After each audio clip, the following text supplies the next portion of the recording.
25 teams. 16 Olympic medalists. 2 America's Cup winners. 2 Volvo Ocean Race winners. 1 World Match Racing Tour champion. 5 days of racing. 10 boats qualify for the final day. 8 in the quarters. 6 in the semis. 4 in the finals. $200,000 prize money. That's our Christmas bonus. Not in my house. With this level of sailors, we're all here to win. And we love this brutal format a lot.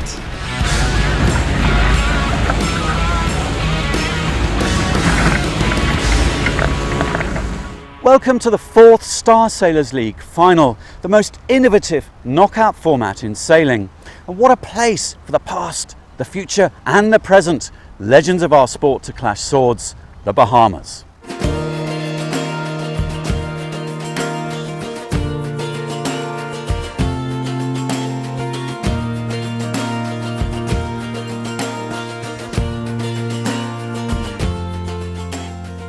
It is day 1 of the Star Sailors League finals here in the Bahamas. I'm Jenny Tulloch here with defending champion George Szabo.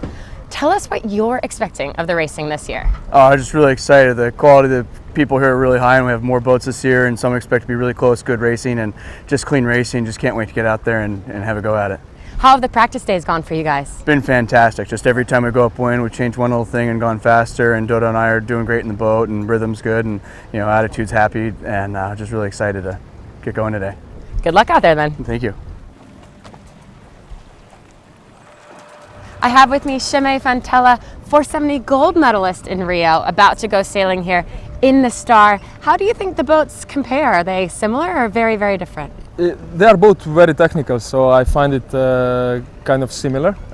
Regarding the speed, it's a bit slower than 470, but all the things are more or less similar. In some things, it's even a bit more simple, because you can trim the boat kind of quicker while sailing upwind. In 470 you need to stop, change the spreaders. Here you can do everything with your hands. Okay, and for racing, I mean, there's a lot of top-level talent here. There was at the Olympics as well. What are you expecting when you go out there? First of all, I'm trying to have a really good fun. We are sailing, competing with the guys who I've been reading all my life and watching movies with them, and some of them are really legends. Some of them are the guys from the Olympics, but different classes, so you can't race them. So it's a very unique experience, and I'm really glad to be here. Okay, what about the weather? What are you expecting for today?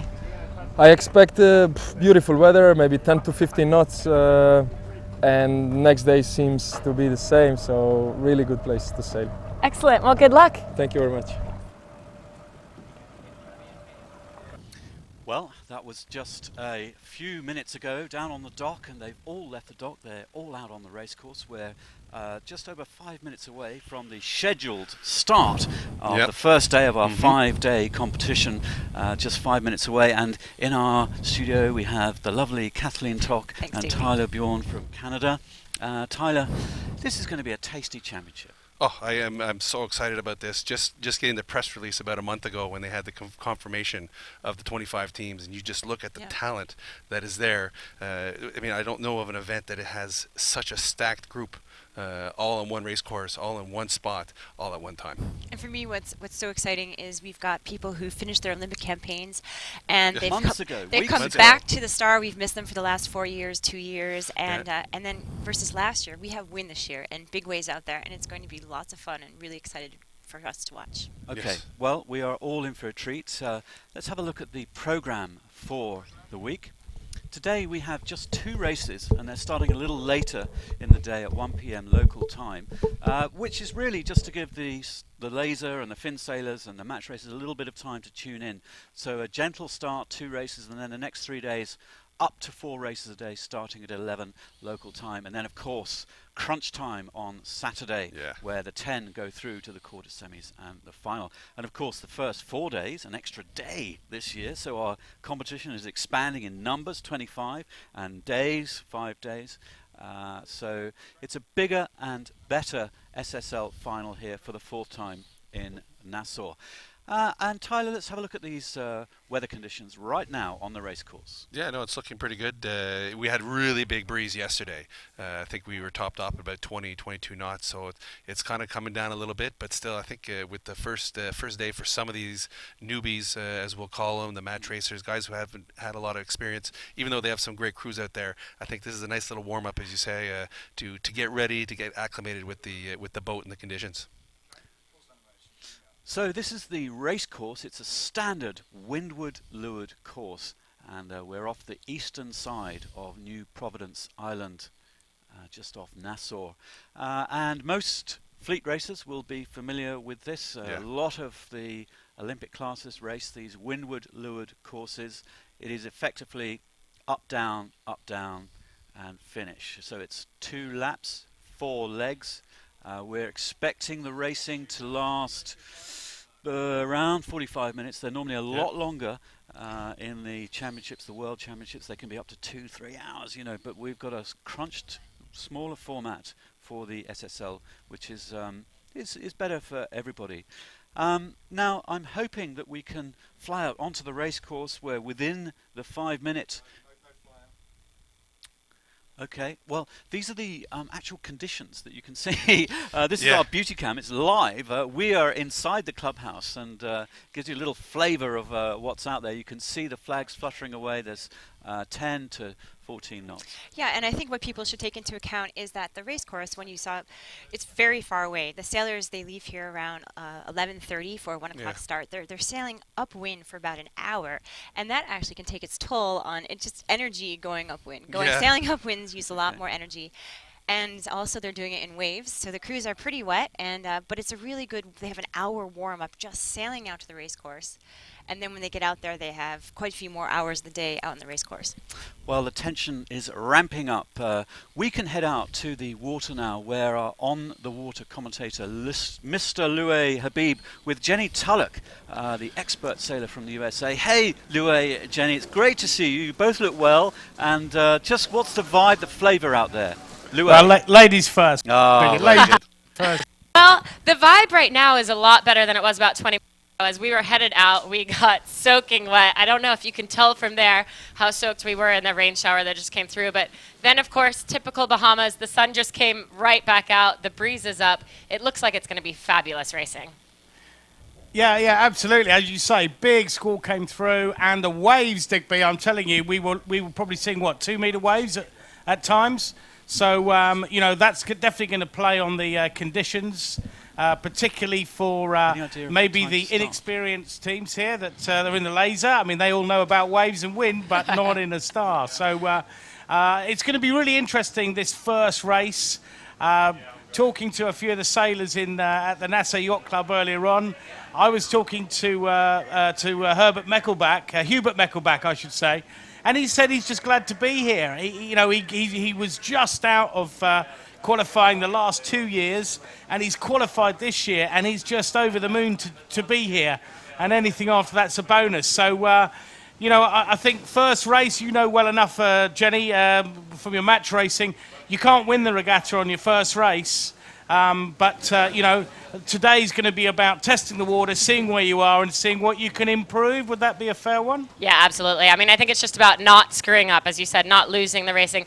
I think you guys can probably tell how big the waves are because we're rocking and rolling right now as we try to make our way up to the start line. I can see the fleet getting ready. There's nobody going upwind anymore. They're all milling around in the start area. And it does look like it's about 13 to 15 knots. So I think it's beautiful conditions for both the star veterans and the new guys, especially the 6 Olympic medalists we have here from Rio. So hoping we're going to see some excellent racing, Digby.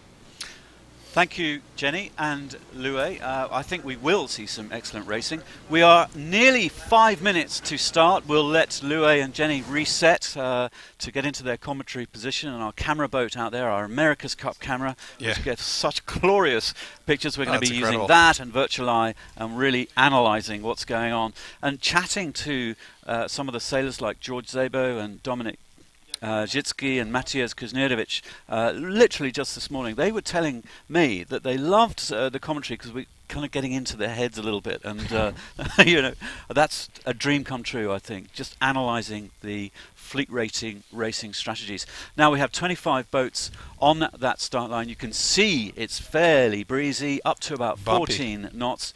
4.5 minutes to go. There is the committee boat, and there we are looking at the fleet schmilling around just behind them. Paul Kayard, 8177, bow number 11. What a legend.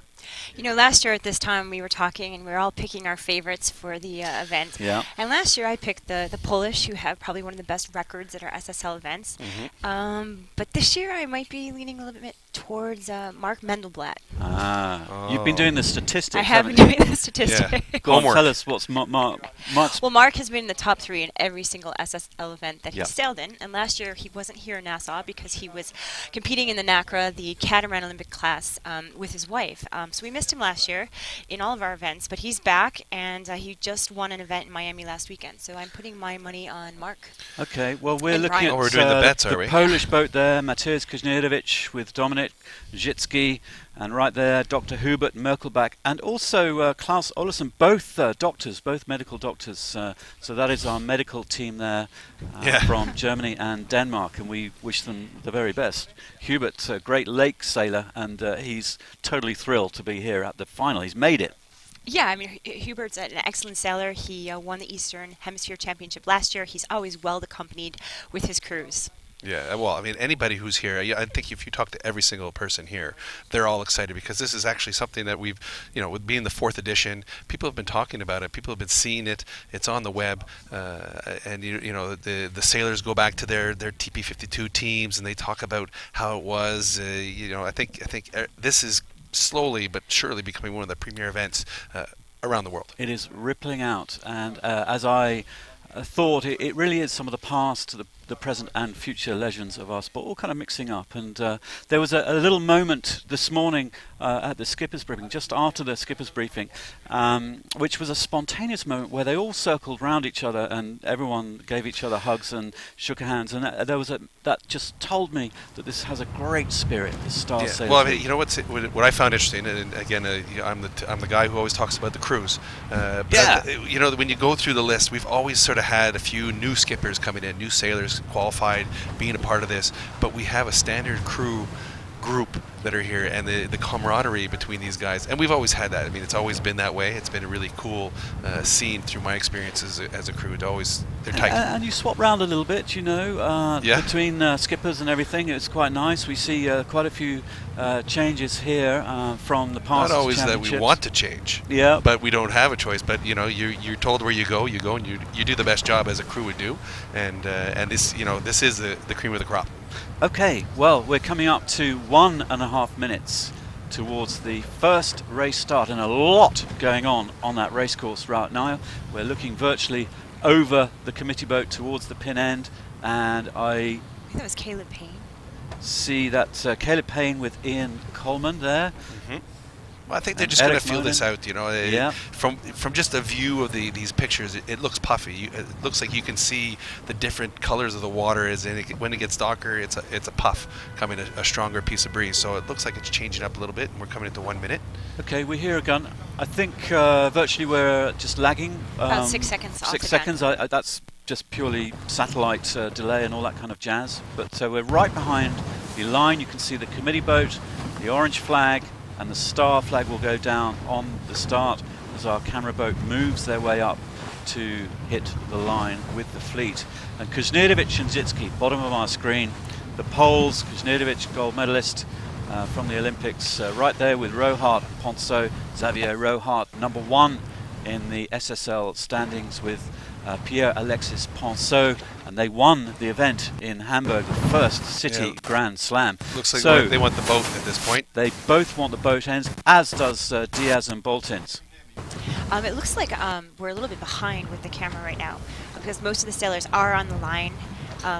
We're just about ready to hear the starting gun in about 6 seconds. Well, the camera boat just moving up to the line, hitting it, running perfect position there. Well done.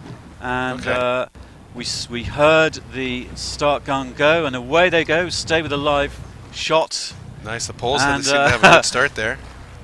All right, Polish just. Zabo's tacked on tacked? the port. Have the Poles tacked already? Yes, they've tacked away to the right-hand side of the track, along with Jochen Schumann and Ingo Borkowski, pole 99. So some pretty stellar boats going to the right-hand side of the track. George Szabo, Eduardo Natucci, the defending champions. They won this event last year in the middle and poking their nose out into the lead. Nice. Yeah, George is an excellent sailor in light winds. He comes from San Diego, where there's typically light winds. So it'll be interesting to see how he fares this year with these winds and these waves, but he's off to a great start. Does look bumpy out there, but I guess there's a little more breeze on the right hand side. The majority of fleet, just looking at the camera here, looks like they're all heading out on port tack. Well, just look at that. Jochen Schumann with Ingo Borkowski. Jochen really is possibly, well, in fact, not possibly, the best sailor that Germany has ever produced, with 4 Olympic medals, 3 golds, 2 wins from the America's Cup, and he now is on the big boats, the 100-foot Posh Maxi type Rolex series around Europe. A living legend for sure. A living legend, yeah. Exactly. He's one of the greats, and he grew up in East Germany, and then when they unified, he now is in West Germany. So it's last year cool was to have his debut in the Star Sailors League. As we've mentioned, it was light conditions, but he made it into the final day and sailed very well. And I think more than any other sailor, he had fun out on the race course. And when you're having fun, it just takes the pressure off. Exactly. Well, I mean, we have a great roundup of Germans here, because I know when you were saying who your favorite was, I was just saying I'm going to put my money on the German. But we have 4 teams here, you know, and Staniek and Klein are the ones that I'm kind of thinking about. But Polgar and Coy, they've always, you know, been pretty tough. So there's a strong group. Too right. Okay.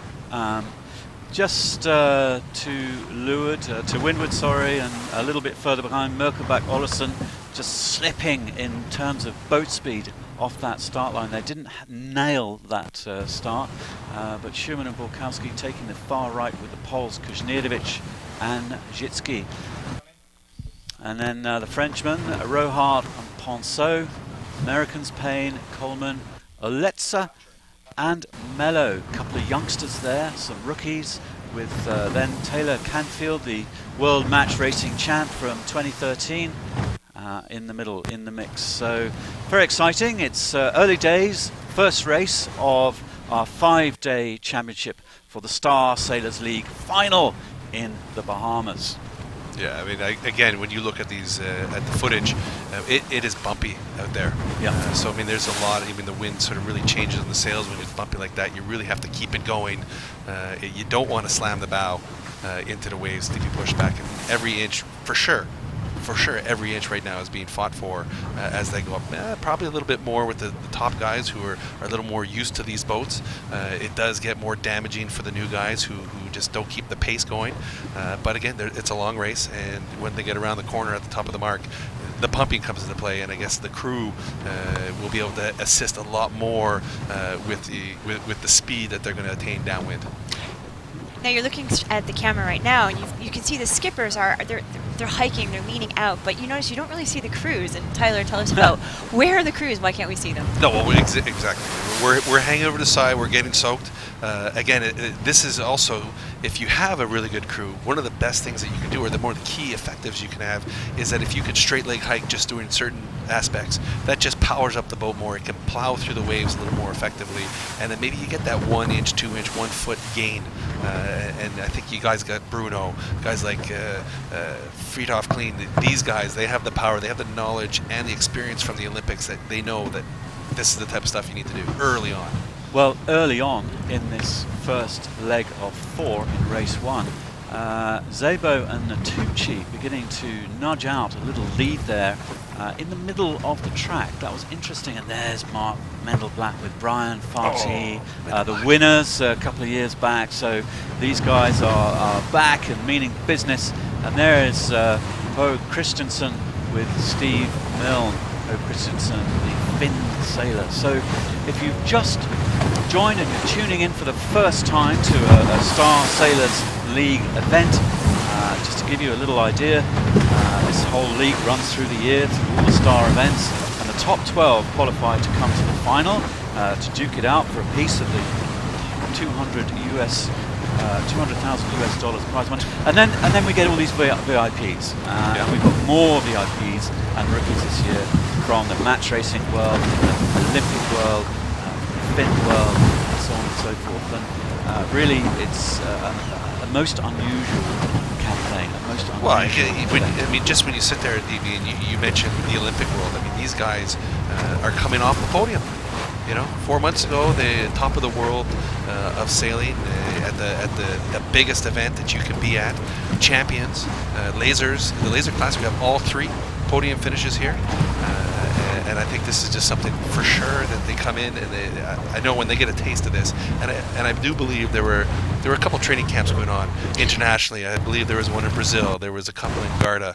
The Croatians have been practicing since September. So while we do say some of these guys have been here for the first time, I know there's some stealth training out there with some pretty good coaching, getting them up to speed because they know it's going to be a challenge, but they want to be a part of it. Well, we should remember that characters like Tom Burton from Australia, who won gold in laser in Rio, he spent, 3-4 days sailing since then. They've had a complete break, so they've jumped straight from Rio, almost taken a breather, and now they're into this. And some of them have had literally under 2 hours racing in a star, but they have experienced crews. That's the idea. The SSL marries up the sailors, the VIPs, with really good crews. Sometimes they organise their own crew. So Tom Burton happens to have Andrew Palfrey from Australia, nicknamed Dog. Dog, exactly. Everybody knows him as Dog. He's been coaching the Artemis America's Cup team for a few years now, and he's one of the best coaches in the entire world, and a great star sailor. Well, exactly. I mean, he's been to the Olympics as a star crew. Just being called Dog, right, gives you an idea of the type of intensity this guy can come up with. He does sell Etchells. He does coach the Artemis team. He does coach the Far 40 group. I mean, this guy is sailing constantly from Australia as well. So, I mean, I think they know each other, right? So you marry these 2 up, like you say, and they have probably a great chemistry right off the bat. Okay, so to the live picture, and we're seeing Mateusz Kuźniarewicz and Dominik Jitsky, bow number 6 from Poland, just edging ahead there. Caleb Payne, bronze medalist in the Fin. Well, okay, that's right impressive to come in. This guy hasn't had much time in the boat, but I mean, I can tell you there are a lot of guys, especially the Fin sailors, that come into the Star that they get it pretty quick. I don't know if it's the physicality of it, the ability just to power the sail, pull it in and just hike hard and go. I remember my first time with Richard Clark in the Star. That was our sort of mentality. Let's just hike hard and go, and it worked. Sometimes if you don't think too much, you actually can just get going. Well, Tyler, you competed in the first SSL final. In 2013 with a young Kiwi, a laser sailor, Andy Maloney. So I mean, you've had that experience, and you really have to coach Andy as these crews are doing. Yeah, well, I think if you just make them confident, I believe in a lot of the positive talk. Really make them feel good. Tell them tell them what's going on around. Keep them going. Make them feel like they're fast. Maloney, look, the kid's really good, right? I mean, it wasn't like I just took a junior sailor out of the ranks. He was a match racing junior champion from San Francisco, top laser sailor, campaigning for the Olympics. He came in. We had 2 days. The kid was great. I was really impressed with his abilities, and right off the bat, and especially downwind, they have the feel. They know how to make these boats go, and it's not that they're laser sailors. They're sailors. They know how to make a multitude of boats go fast. They just know how to sail. They're very competent sailors. Well, Mark Struby, who's crewing for Taylor Canfield, the match racing world champ, past match racing world champ, he told me last night that really he's trying to make everything as easy as possible for Taylor, so that he can just kind of focus. So he's trying to kind of make life easy for him, so he can concentrate on what he does best, which is the finesse of helming. And we'll see how they get on. But, that's what the good crews do, is that they try to take care of everything in the boat so that the skipper can just focus on driving, focus on the waves, and but it's also very hard for these crews to also see things and help out the skipper in terms of communication, because on the starboat they're really hanging off the side of the boat, and they're very low. On a day like today, they're being splashed by waves, but a good crew will do everything they can so the skipper can just focus. Yeah, just ask Brian Fati what it's like on his program. He also comes a couple days early and sets up the boat. Oh, but you know what? That's what they have a good relationship, Fatih and Mendelblatt. As you can see in the cameras of one right here, it looks like Mendelblatt's leading the way. You know, Brian comes in, he takes care of business. He just makes it all work really well. So when Mark comes in, he's at ease. He's that type of guy that just wants to step in the car and go. And it's all souped up. And you know, they've had some great chemistry. They've had some great results. And just looking right here at how they're moving forward, they seem to be just in sync. Bow 17, right of our picture, Mark Mendelblatt and Brian Fatih. They won this event in 2014, third in the first event, so nice. 2 podiums so far, and Brian is ranked number 7 on the SSL standings. Come on, get over, there they Brian. go, tacking away.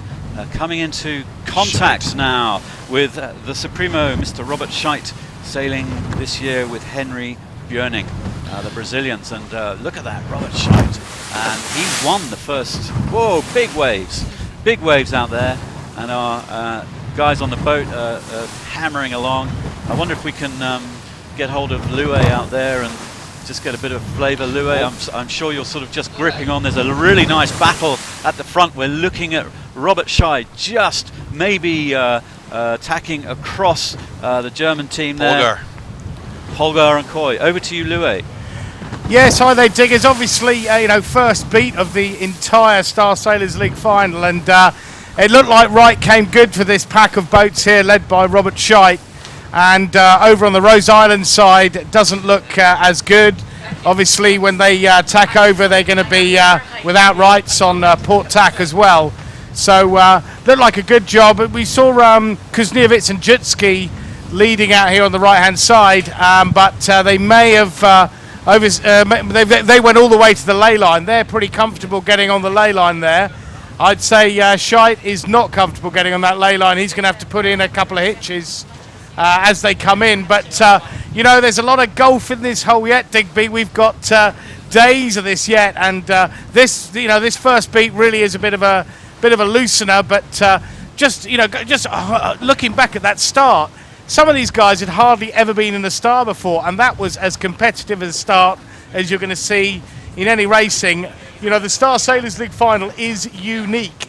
You cannot see this anywhere else in the world in any kind of sailing.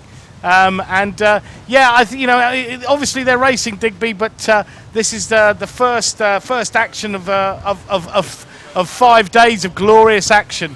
Scheidt looks like he's going to have to put a couple of tacks in. What does Virtual Eye say, Digby? Well, Lue, Robert Scheidt and Henry Björning just poking a nose out into the lead. Polgar and Coy are almost neck and neck, 250 or so meters to that top mark. It's beginning to compress into the cone that we call it, those ley lines into that top mark. There'll be a top mark and a little spreader mark, and there we see how everything has shaken out in this first very fierce beat upwind. You know what's going to be interesting is Scheidt's not with his normal crew Prada. So there could be some drama that comes into this whole mix, is that, you know, Prada's with Jorge and Scheidt's got Henry, and it's a twist. I don't know why. Maybe who knows what the you know, did one get flicked? Did they have a little discussion before? But this will be a very interesting Brazil versus Brazil, and see how it turns out. Henry Boning, who we call Miguela, he sailed in the 2014 event with George Zarif, and they placed 4th overall. And Robert's normal crew was Bruno Prada, and now it's switched. Bruno is with George, and Miguela is with Robert. And it's just like we talked about earlier, how they kind of switch around. I mean, that's a pretty bold way to switch. I did ask Bruno out front. Said, well, what's the story with you? Because you should be with Robert, and what is going on? And he wouldn't really tell me. So I think there's a little story behind there. I don't think it's too. I don't know, Digby. I don't think it's too vicious. Well, one of the things is that since Bruno hasn't been sailing the Star, he's been working with his wife in a lot of triathlon events. He's actually a lot lighter than he has been in the past. And true. Robert is a much smaller skipper compared to some of the other skippers. So Robert does better with a heavier crew. And when you lose 10 pounds, it makes a big difference. Yeah, exactly. So I think that might have played into it as well. Just the fact that Bruno is much lighter than he was when they were campaigning the Star for the Olympics. Well, Robert Scheidt has just come from the Rio Olympics, where he was fourth in the laser, which is the worst possible result, just off the podium. And that was one of the biggest stories, I thought, Robert, at the Games, because he's won 5 medals. Yep. And if he'd won a 6th, amazing, when you come it would have been a fourth. total record. So there is a legend of our sport, the winner of the first SSL final, and boom, they've come off the blocks running. That's quite extraordinary. Then and Menoblat second. Menoblat and Farti, couldn't see who was third. The Italian. Italians. Yeah, Negri and Lambertenghi, I think, coming around the outside, Polgar and Coy. And you'll notice that some of the boats that we saw off the starting line on the right-hand side of the course, they haven't yet rounded. So definitely that left-hand side going up Rose Island paid off. I don't know whether it was current or wind. We can't tell that from the studio, but that seems to be what played out. Okay, well, a big bunch up now. Let's rejoin Loué, if we can, on the water for a little bit of action. Just looking at Torben Grail go round. Loué? Yes, having a chat with a few of the sailors at the Nassau Yacht Club before racing today, you could see the tension on some of them for sure. Sorry, Loué, sorry to butt yeah, go in. ahead. It looked like a Croatian boat just hit the mark there, centre of our screen. Oh he's dear, got it. that's a bit of a nightmare, so they're going to have to do some turns. Stepanovic and Šicić just doing their penalty turns. Back to you, Loué. Apologies. Yeah, no problem at all. So and I was having a chat with Taylor Canfield. Now Taylor Canfield has won the Etchells Worlds, a similar boat, but he's never done anything like this before. And you could see he was really up for it. He was keen as mustard to get out there and take on the other sailors. And that's pretty cool to see. And Augie Diaz, Augie is pumped as ever. Fantastic. The current star world champion going out there, and he's got almost defending, if you like, and also of course all of those fantastic Olympic athletes that we've got out here. I believe it's 16 in total, Digby. Quite incredible. So it's early days yet, I think, but you can just see there's literally no daylight front to back of this fleet. That's how competitive it's going to be, and stay tuned because it's going to be like that all week. Thanks, Loué.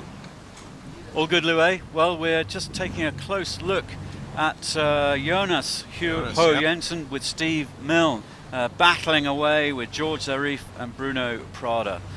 2 class acts, the crews standing up.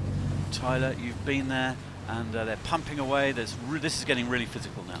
Well, I guess the hardest part for Jonas is going to be getting the coordination of the heavier boat than the Finn, obviously. I mean, the Finn, they usually at this point have open pumping, so he's going to have the skill and the strength to be able to pump.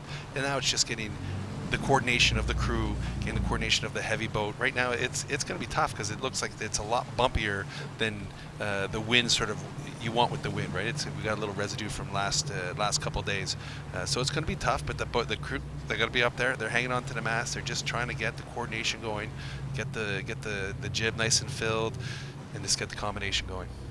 Well, there's Jonas with the red sleeves, bow 94. Helming away, and he was the Finn silver medalist from the London Games 2012. If you remember the Great Dane, that big story against Ben Ainsley, and there was Ben, Don't Make Me Angry, and all that kind of stuff. So I remember that. Yeah, the Great Dane. I think they tied on equal points there, and it was just so close between Jonas and Ben. Stevie Milne on the mast there from Northern Ireland. Stevie actually sailed with Giles Scott, another Finn gold medalist, and they sailed in 2014 and ended up 7th, which was pretty respectable for that team. So Stevie Milne, really experienced star crew and used to taking these guys up to the top. And we've just seen Diego Negri, the Italian, come into the picture there. He's sailing with Sergio Lambertenghi, and these two have been sailing together for a very long time. And I think we're kind of rooting for them here in the studio because they always go into the final day, usually leading, and then not making it onto the podium. And they've had a score of second places in the last 2 years, second in the World Championships, and they're always fast and they're always right there. They put a lot of time into the boat together, probably more than a lot of the other teams. And they're always second. Exactly. I mean, a lot always of people a bridesmaid, never like a bride. to be second, but I think they're really gunning for a first place. They were second at the Worlds, weren't they, this year? Second of the world's in 14 and 08. Well, good luck to them. Look, that's sailboat racing, Hey. right? But as long as you're in the hunt, you can get there. So they just have to keep it up. And like you guys said, they're probably one of the more practiced team longevity-wise. Look at this, Robert Scheid on the helm. Always, you never see Robert Scheid still in any boat. I mean, on the laser, on the Star, he is full of motion. Henry Buerning, his crewman there, and they're wheeling that boat downwind. It's absolutely awesome. So the Star Sailors League provides a lot of the sailors with their boats. But here we have the boat, Misha, that Henry Buerning normally sails. So Henry's used to being on this boat. He knows the boat well. He's been sailing it for years. Scheid will be new to this boat, but I think there's a comfort level with how things operate on this boat, how it feels. Henry sets it up, obviously, with Robert, but they have probably a higher level of comfort than some of the other teams who aren't necessarily sailing their own boat. Well, exactly. I mean, he knows where the adjustments are. You kind of put some of the grip tape on the bow, knowing where your feet are comfortable being placed, or where you like your footwork to be, to doing the dance up there. And like you say, he's uses this boat almost, it's his standard boat, and he does look pretty comfortable up there. Dancing away, Johannes Polgar, Marcus Coy in our frame now. Yo-yo, Johannes. You could just look at Marcus Coy standing up on the deck there. He is our tallest crew in the Star Sailors League. He is 2 meters, 2 centimeters. Definitely a giant. He's a giant. Yeah, and when he pulls on that mast, the boat definitely rocks. Yeah, lots of leverage. Going well. They've got the same speed as Scheid, but the Scheid has always been that special downwind guru. In both the laser and the in Star. Everything he's done. I don't think there's anything that he hasn't had success in. I mean, that's what's interesting. He goes, he didn't do so well in the Olympics. He got 4th. We're just so expecting of this guy to always win, and I think he does too. And that's the jury boat following them closely, but they are allowed to use it's unlimited. Go for it. Kinetic energy. They can pump and ooch and do whatever they like out there. So it's just, I guess, any connections, if they hit each other and rule infringements like that. But normally the jury are looking for kinetic energy. So we were talking about using kinetics, and kinetics in sailboat racing is the pumping of the main sheet, which is the line that controls the main sail, the big sail, and then also rocking the boat. And in normal fleet racing, the kinetics are not allowed. In some of the Olympic classes, over a certain wind speed, they do allow it. And the old school idea is that it should be based on tactics and strategy, and when you add kinetics in, you add in another element of physicality, which doesn't quite make for a level playing field. But we have Olympic athletes here, fantastic all-around athletes, and so they are allowed to do kinetics up to certain wind speed. Well, that's certainly true of the fin class, over 10 knots. Right. Also the 470 class. And the 470. So it's made these sailors just phenomenally fit. Because in the past, in the old days, you didn't really have to be super fit. You just had to be, really good at reading the wind and everything.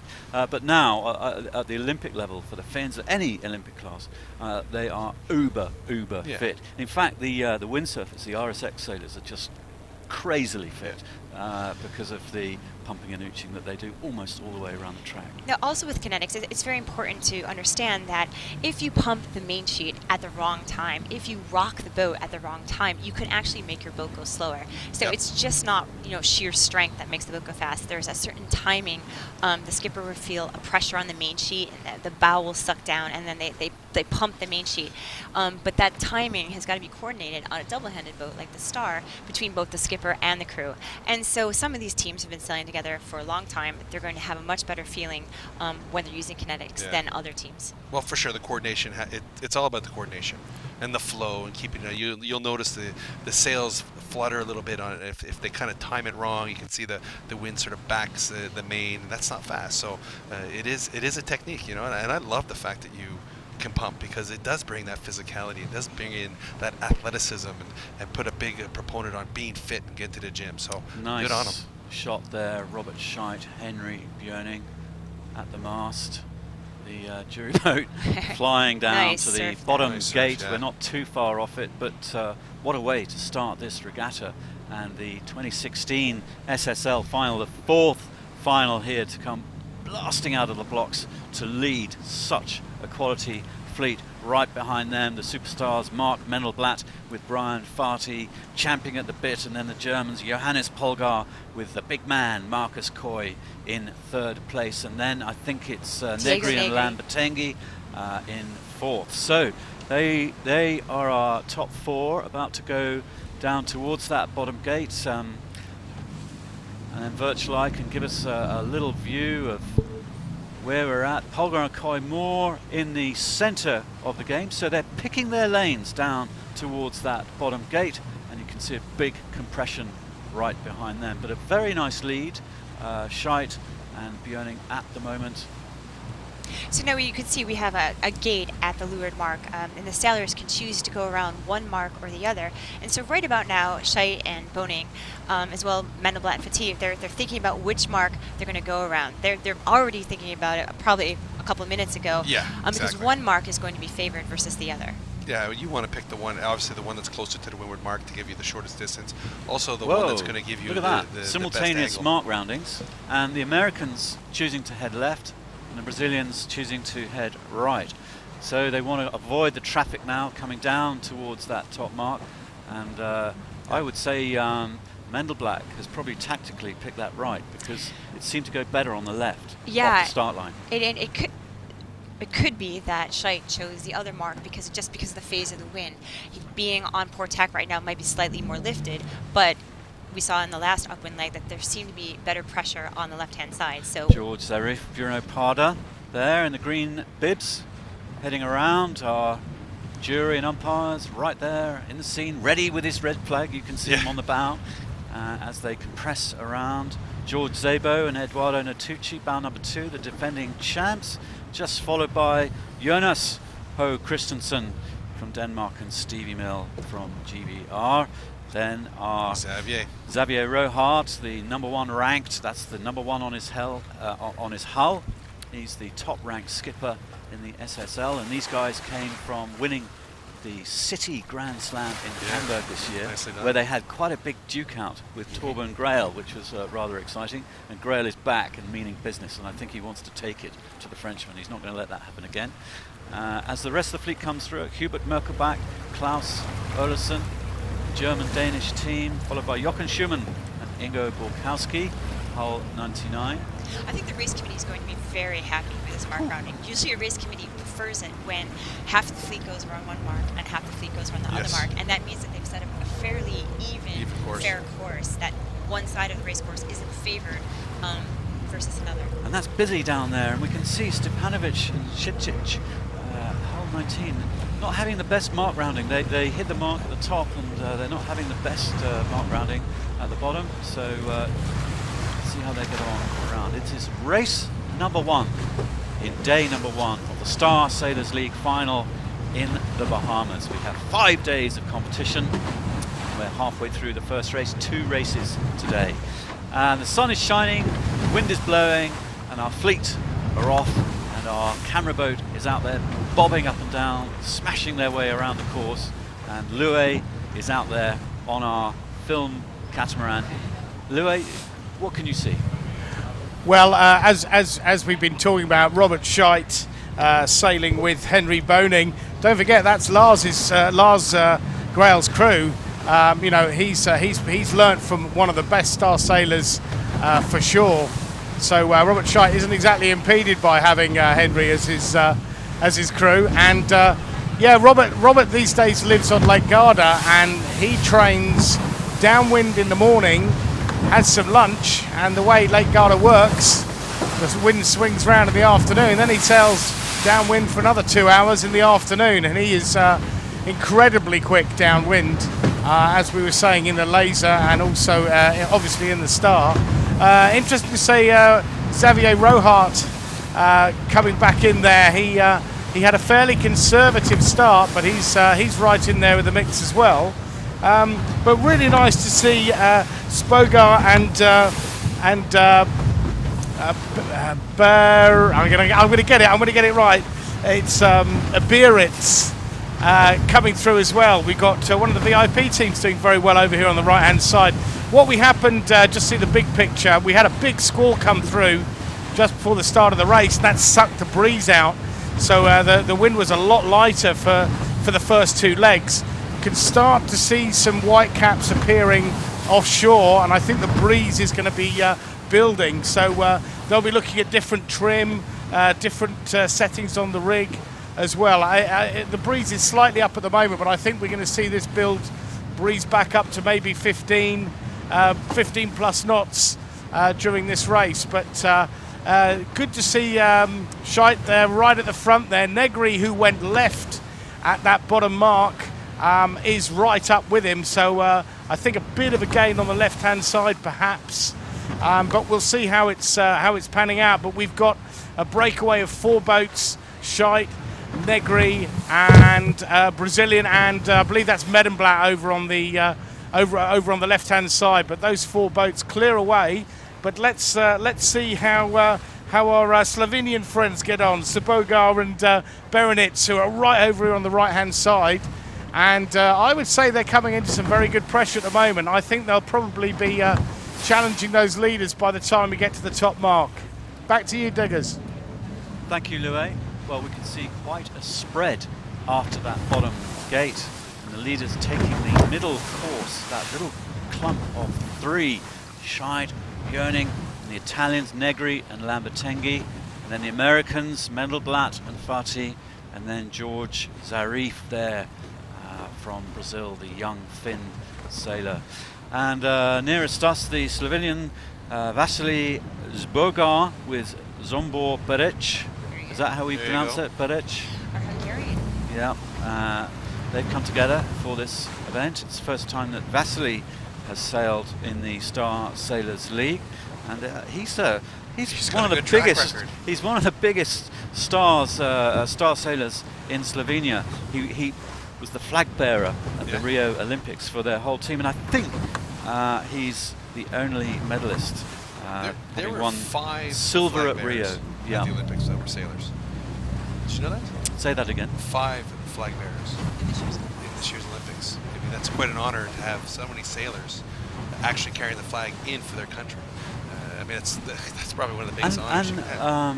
From the host nation as well, which is rather nice. The host nation. There's a lot of them, and this guy has been. I mean, I've read a really cool story about him, but he's been at it for so long, and to have the success that he's had for his country, bringing home the medals. You know, he's sort of been a little bit under the radar just because it's not known, I think, as a sailing power. But this guy in the Finn class has been quite dominant. Silver medal in 2008, bronze in 2004 in his laser. So Vasily, there he is. He's banging the right-hand side, taking a huge flyer. Louis, Vasily, our Croatian friends. He's coming into pressure, Diggers. That's my feeling. I can see a lot of white caps over this side, and I think he's coming into pressure. Obviously, when he tacks over, he's on starboard. I think Scheidt might just make that from there. He might be laying the top mark, but it's tight. But I wouldn't mind betting that Vasily gets in the mix with those leading boats.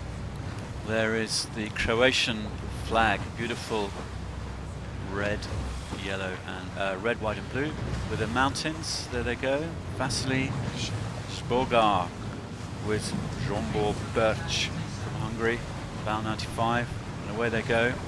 Actually, do you know, I went to Vasily's house back in the day because he was on the America's Cup circuit, you know, with the AC-45s and the AC-40s beforehand. He was running a team there, and we went to do a feature, and we filmed in his house. And he has his dad and his family had this tiny little vineyard up in the hills in Slovenia, and he absolutely loves that. That's his big passion. Very, very nice guy, and wonderful to see him here at the SSL. So there's the big picture. We are just over halfway to the top mark on our second lap. So if you've just joined, we're on leg 3 of 4. They'll go around the top and down to finish. This is the first race of the Star Sailors League final.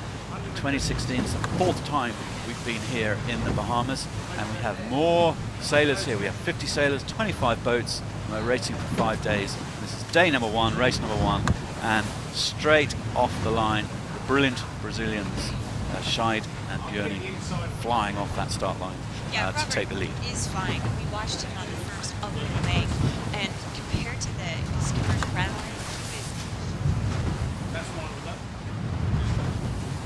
we didn't see some of the other skippers exerting the same kind of energy. Yeah, well, I mean, look, he having competed against the guy, he is intimidating. And I think that's one of the same things, is that you see that guy, and when you're trying to go upwind and you're looking and you see that guy hiking, it kind of makes you want to get out there too. But physically, I don't know if everybody can last as long as 45-minute race is pretty physical, and a lot of times it's kind of resting upwind, but there's no rest period at this point with a race like this. You got to either hike your buns off all the way upwind or pump your boat like crazy downwind. So it is a battle of the fitness, guys. Okay, well, we've just zoomed in to bow 20. George Zarif, the young Finn sailor, with Bruno Prada. And let's see how they get in. They've got a jury boat right next to them. Can't see any flags flying on that jury boat. It looked like George was looking over his shoulder, and there two Brazilian teams at the top of this fleet.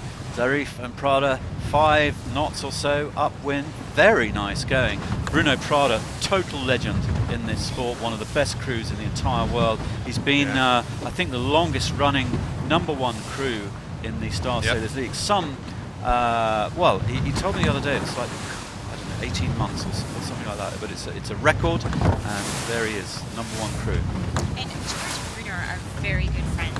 They were both training this last quad. Oh, the training party, yeah. So not only did they occasionally get into the star together, but they were sailing together as well.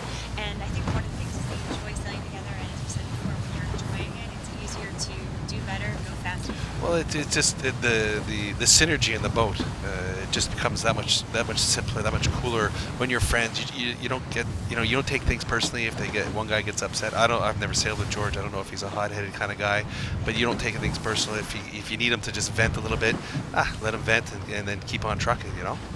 Well, interesting to see how they get on, because obviously Bruno won the event with Robert Scheid in 2013, and now he's with George. And George did phenomenally well in 2014 with Henry Björning to reach 4th, the best VIP result. So that's some quality little bunch there from Brazil, and they'll be fiercely competitive amongst each other. A whole bunch of them from Sao Paulo. Seems to be a real hotbed of sailing. Well, the star class in Brazil is an awesome and very historic class. They have so many champions. Adler. They're guys that they're not even in the scene here, but I bet you if they came in, they would be able to just put in a good little fight race by race. So it's a good history. And George's father was also famous Finn sailor and star sailor. So okay, bring in the Brazilians. So, Diego Negri and Sergio Lambertenghi are second-placed Italians. Let's see what they can do in this race and this regatta. It'd be great to see them on the podium. They work incredibly hard. They've been racing together for about 5 years, and they put a lot of effort into this, and they are one of the crews who train the most, I would say, for Star Sailors League. There they go, Diego Negri helming away. He's been ranked #1 in the SSL for quite a while. That's his best ranking on his bib there. Sergio ranked #2. Another interesting pair. Diego is a full-time professional sailor. Sergio runs a family hotel in Lake Garda. So when he's not running the hotel, he's out cycling or sailing on Lake Garda. And sometimes he sails with Robert, who also lives in Lake Garda. And Sergio also sails with many skippers throughout the year. So he has a lot of time in the Star, in addition to just having time on the boat with Diego. Well, they do have a lot of. That's another pretty interesting hotbed. I know Frida lives in Lake Garda. The German crew. Fritjof is there. Scheid is there. The coach Luca is up there. It's a beautiful place, and it really is an amazing place to sail. Well, we're looking at the leader of race #1, bow 98, which is a VIP number.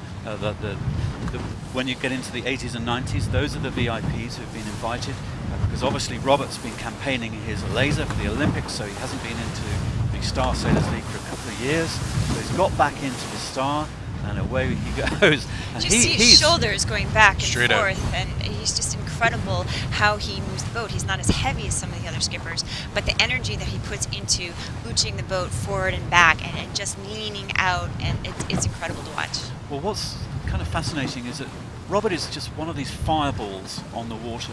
He'd been campaigning Olympically in the Star for a long time, and then he went back to the laser, smashed the first World Championships in Oman when he first got back in, and away he goes now back into the Star after being in the laser a long time, and boom, he's smashing this off the bat.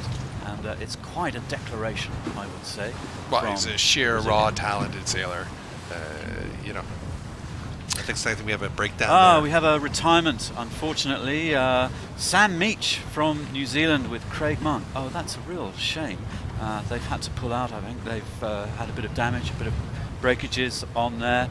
Sam is the laser bronze medalist from Rio, and he's sailing with one of the most capable crews in the world, America's Cup legend and coach and a Star legend Craig Monk, also from New Zealand. So we'll see them back. Hopefully they can fix whatever it is for race number 2.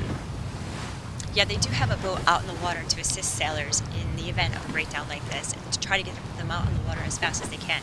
Because as we said before, many of them are not sailing their own boats, and while you're supposed to look over your boat and prepare your boat to make sure nothing happens, sometimes it is oversight on the sailor's part, and sometimes it actually is just the boat. So when you're providing charter boats or loaning boats, we have help out there. So around that top mark towards the little spreader mark, a little reach there, it is Scheid and Björning.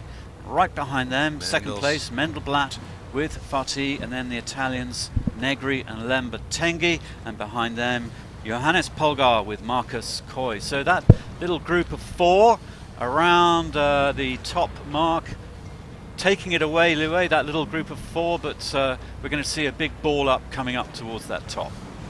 Yes, indeed. Yeah, I mean, as we were saying, early days. Yeah, it was quite interesting there to see Negri and Mendelblatt coming into that on port, and Negri gave Mendelblatt just enough room to get round there, and he almost let him through. But the idea was they didn't want to have a foul. They're both in a good position. This race is going to be a keeper for those guys.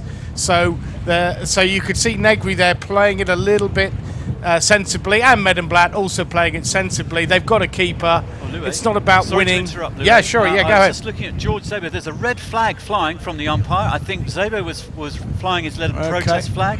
So there's an incident at the top. I think it's between the Frenchmen, and there is Xavier Rohart on bow number 1, taking some circles. So I'm not sure if what that was. I just happened to notice the red flag flying. So. Yeah, there we go, Diggers. So Xavier Rohart taking a red flag there. He's lost 5, 6, 7, maybe 8 places. And, it's all about being sensible earlier on and avoiding getting a situation where you've got to do turns because, he's just turned a keeper into a survival, taking that penalty. As I was saying, Negri was very sensible with Mendelblatt when they came in. They gave each other room, and they said, "Hey guys, we're second and third. I'm quite happy with that." So, these early days, it's got to be, I think, conservative start to this regatta. You don't want to start getting in, bad double-figure results early on. You want keepers. You want single figures, or at least top 12. A little breakaway in the middle now as well. So the four boats that we see right ahead there, I don't think, unless something crazy happens, that's going to change too much. But nice battle going on in the middle, Diggers. Okay, well, we can actually show that incident. I think we'll have a quick virtual eye replay. We're looking at Rohart and Ponceau coming in on port, across the Danes. They're just ducking the Danes there. Zabo and Natucci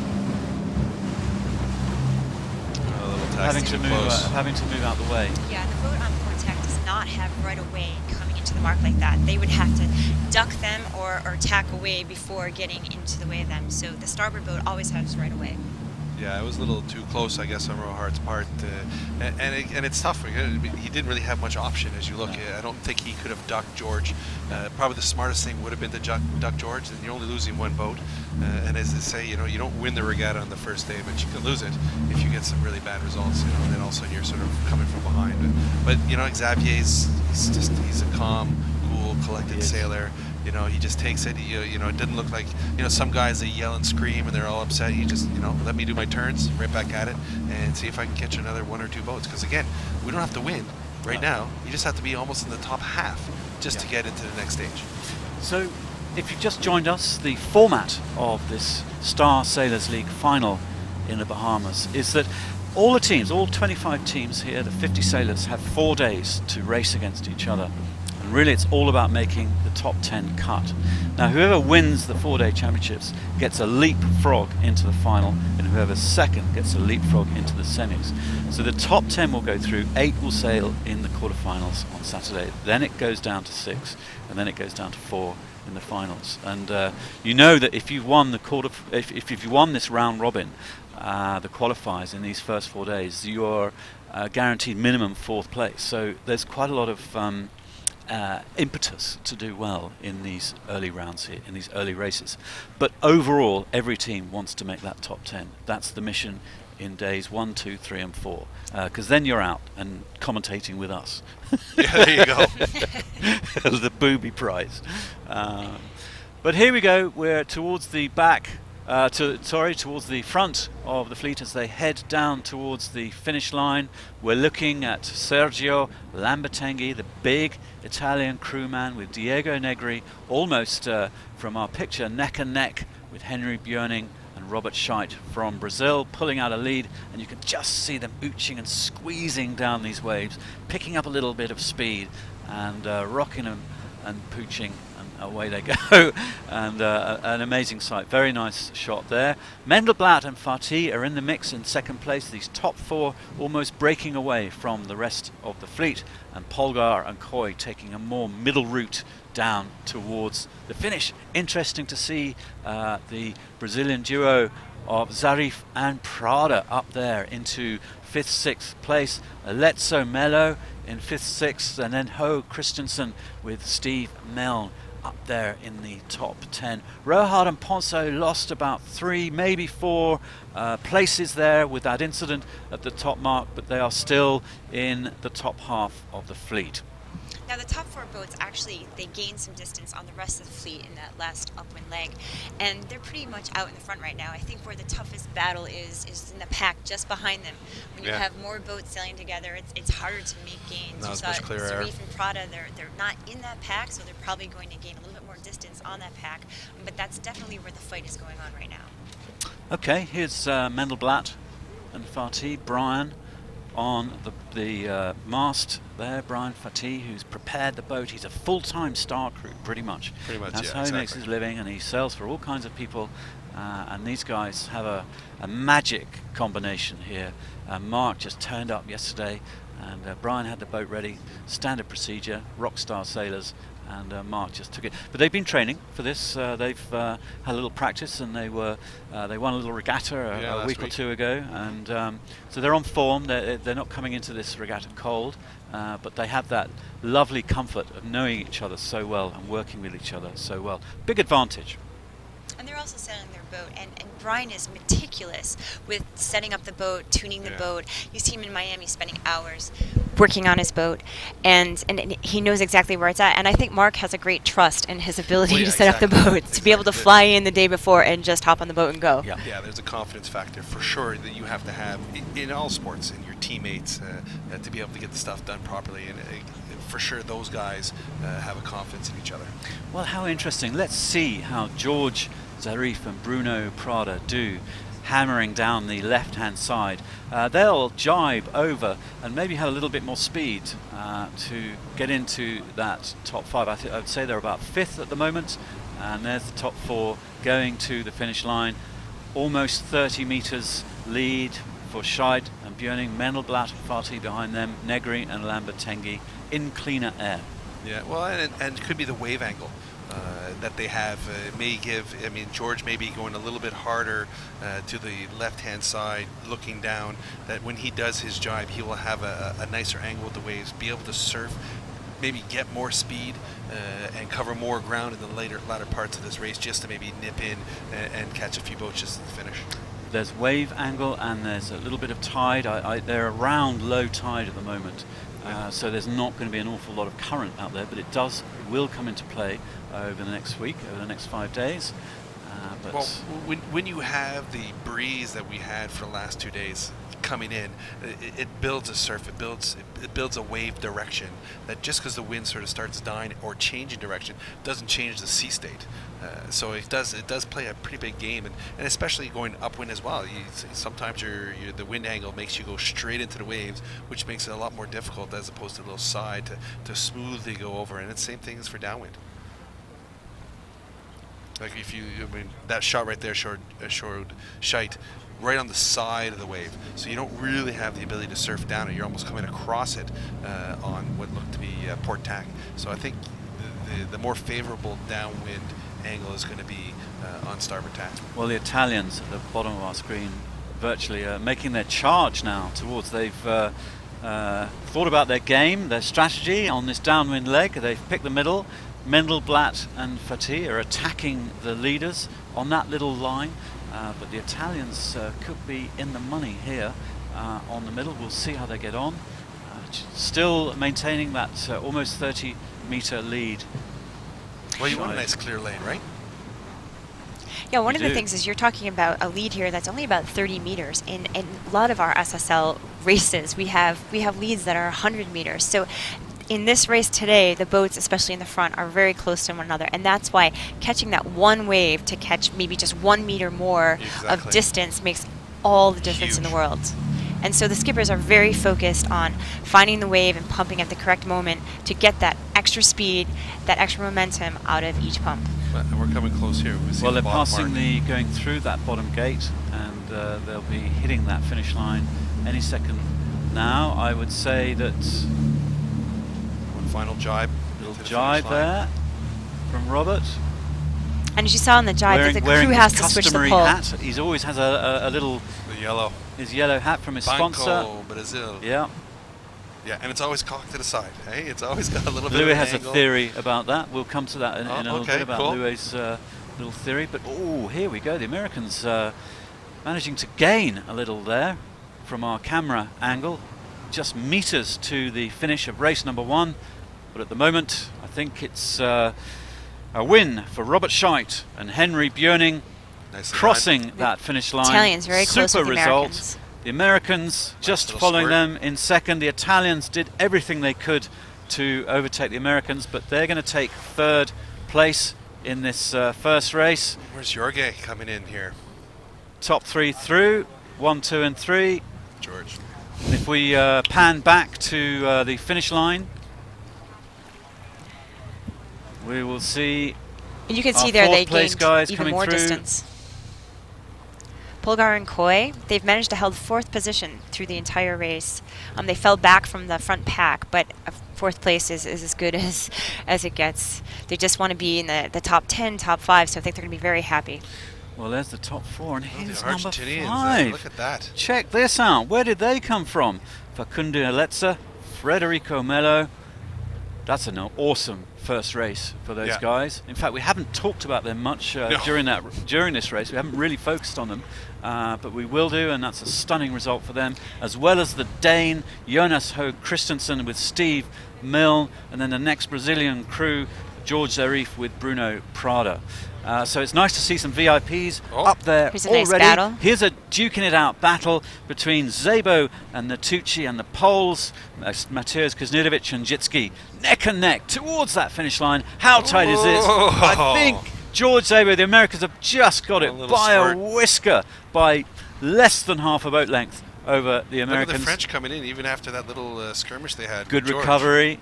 Like I said, right? Rohard Ponceau, lovely recovery by the French team, keeping it cool. Then here's our match racing champ, Taylor Canfield with Mark Struby. That's a lovely result for him too. And then Eric Monin from Switzerland, another match racer with Pascal Rambaud. Paul Kayard with Josh Refkin. Kayard's in there, okay. Just steady. across the line. Steady. And this looks like Hubert Merkelbach. Yeah. The Doctors and Klaus Olesen. And then our Croatian duo. Slovene. I mean, it's so. It's interesting how when you Joachim have waves Schumann. like this and you're coming into the finish, you can gain within a second 10 feet just by one little surf that you make versus the guy who doesn't. And if you watch some of them, they just come in and you nip one spot. And here's Torben Grael, 5-time Olympic medalist from Staniak Brazil. and Clean, Germans, with former Staniak world Clean. champions. Okay, interesting to see Torben. Good, nice collar boat there, Torben. Torben raced in the first ever City Grand Slam in Hamburg this year, and he got squeezed out by the Frenchman, as we mentioned. So he's here. Apparently, he's very fit. He's been getting super fit. Guillaume, his crew, another doctor, another medic, has got Torben onto a big fitness campaign. Well, it's interesting. I got picked up as I was walking to the club. His crew picked me up, and when I got in the car, I hadn't really been spending much time with that guy. But when I got in the car, I felt so small. And there was this guy, just solid legs, big arms, and I was like, okay, I didn't realize he's very tall. How big and how fit this guy is.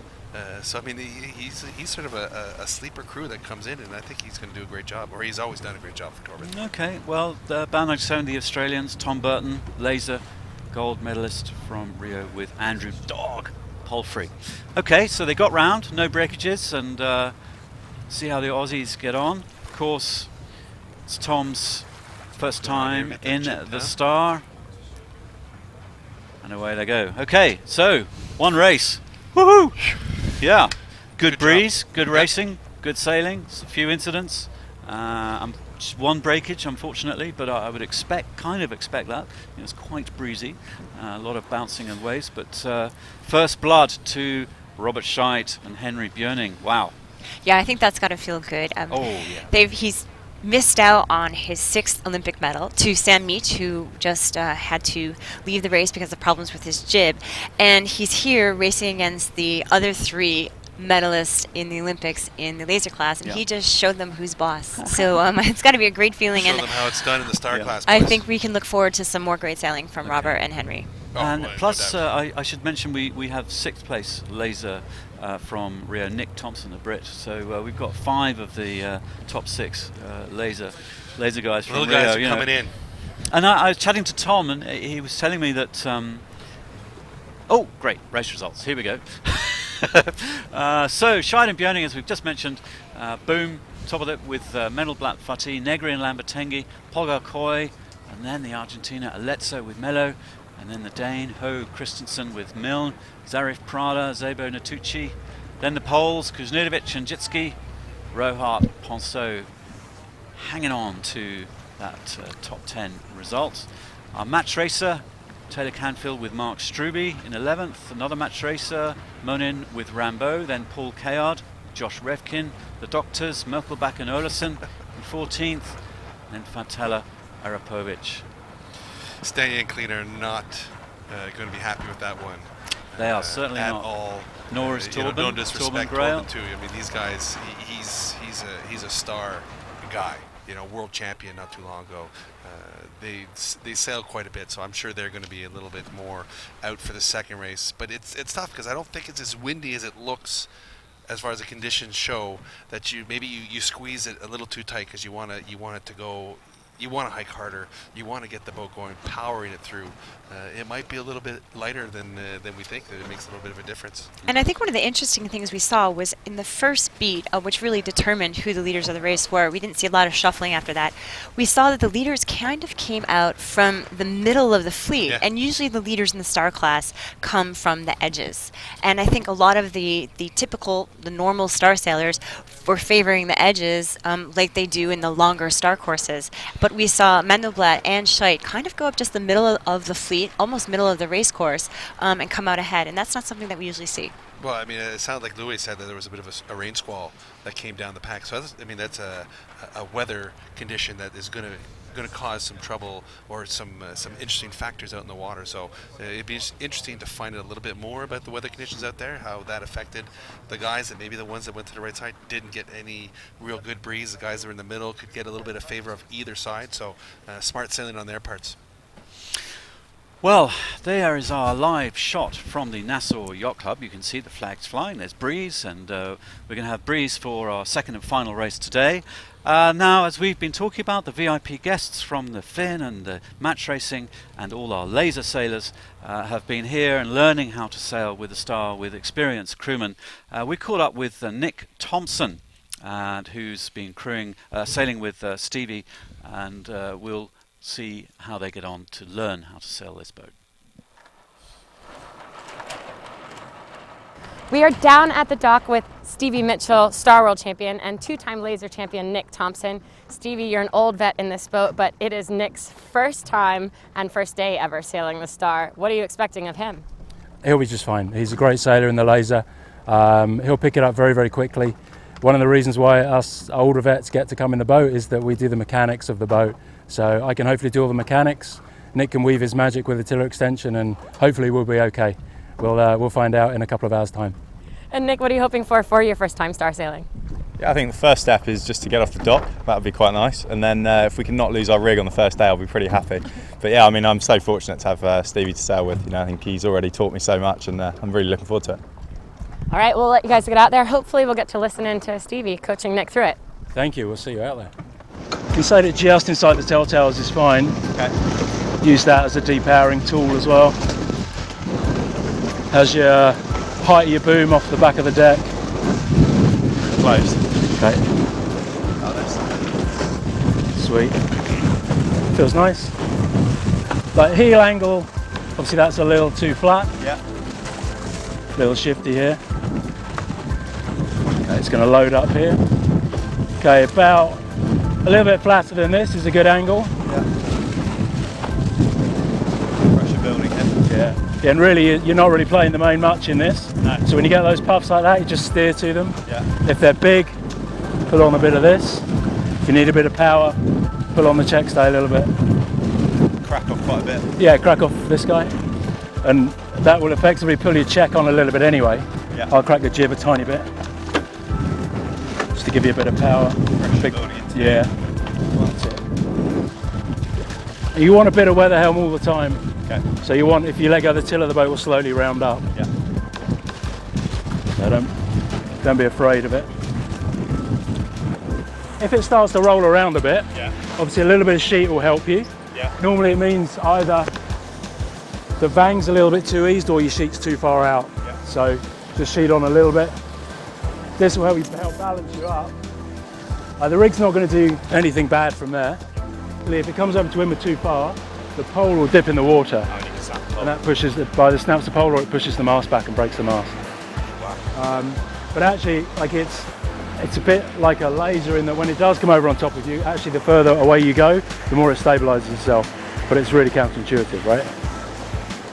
Stand by jibe. Wave. 2, 1. Nice, good one. Turn the corner. Yep, fine. Just push it across and go up.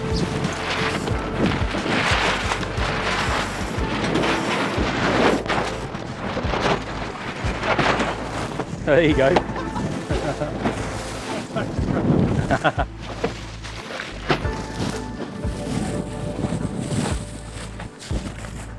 When you get flat spots, use that to get your height. When you get the waves, your priority is just getting through the wave as clean as you can. Just load it up a tiny bit more. That's it, and then go a bit of check. Get till that stops flapping. That's it.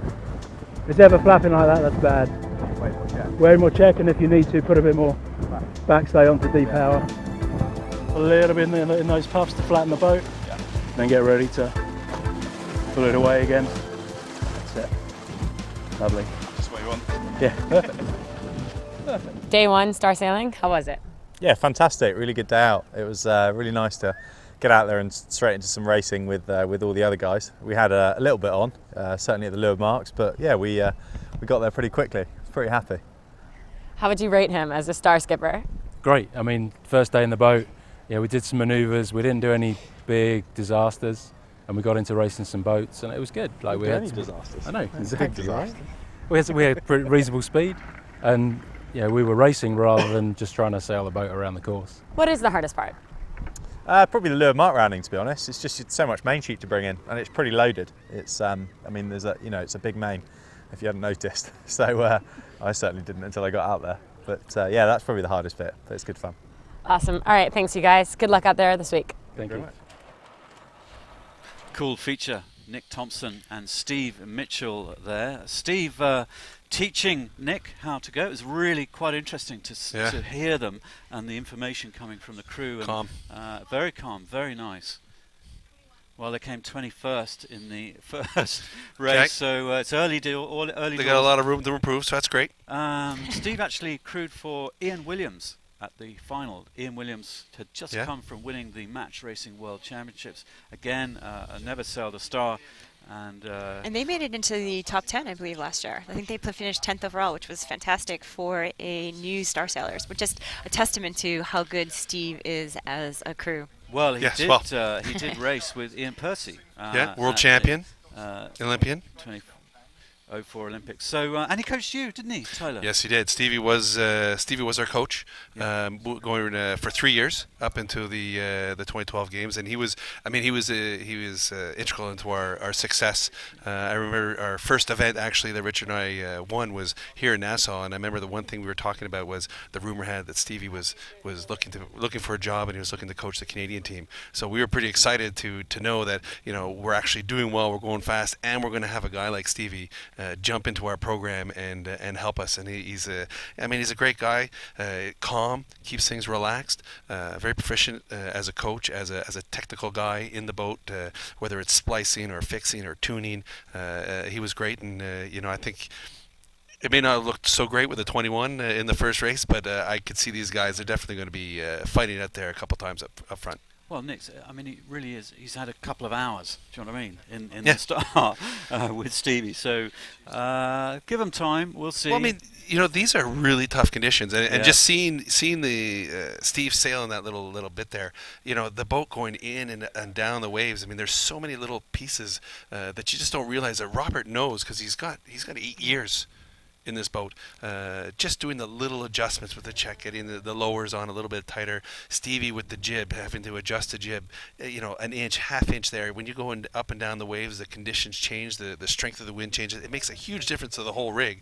That when you have these guys that have got 8 years of experience, it makes a huge difference. So good on them. But I think we're going to see a lot of these guys do well. Maybe not overall, but each race is going to be a battle amongst itself that people are going to be able to jump in. Okay, well, now let's jump out to the race course with Louis Habib out there, and Jenny, nice to see you. We must be fairly close to a second race start. I don't know if you've been hearing any guns out there. Louis, just kick off. Good breeze, and we're very near start, under 2 minutes. Yeah, just very briefly, Digby, Robert Scheidt is back. The first Star Sailors League final. He was absolutely brilliant, racing with Bruno Prada, virtually untouchable. And he came back again the following year and 2014, didn't make the final. And right up his Negri and Lambertenghi. They've never won here. They've been the bridesmaid a hell of a lot at World Championships as well, where they've come second. So they're looking good. And also Zarif, sailing with Prada. So, Scheidt's, usual crew, those are the 3 boats we saw rise to the top in that first race. But, yeah, I think the headline... He's forgetting Mendelblatt, I think. Mendelblatt actually got in there for the third. I forgot the Stars and Stripes. I'm in trouble now. But, yeah, I think the headline from that race Robert Scheidt's back. Scheid is back. I mean, we know he's sailed all kinds of boats. He has won medals in the Laser and the Star. He's now sailing a 49er, we hear, for the next quad. So the guy is a machine. He absolutely wants to win, as you said, that 6th medal. He was just robbed of it by finishing 4th in his home Olympics in Rio. So I think he's out with a hunger and with a vengeance, and we saw that in that race. It was amazing. Yeah, absolutely. And that cock cap, by the way, Louis, is... sorry to interrupt just for a sec.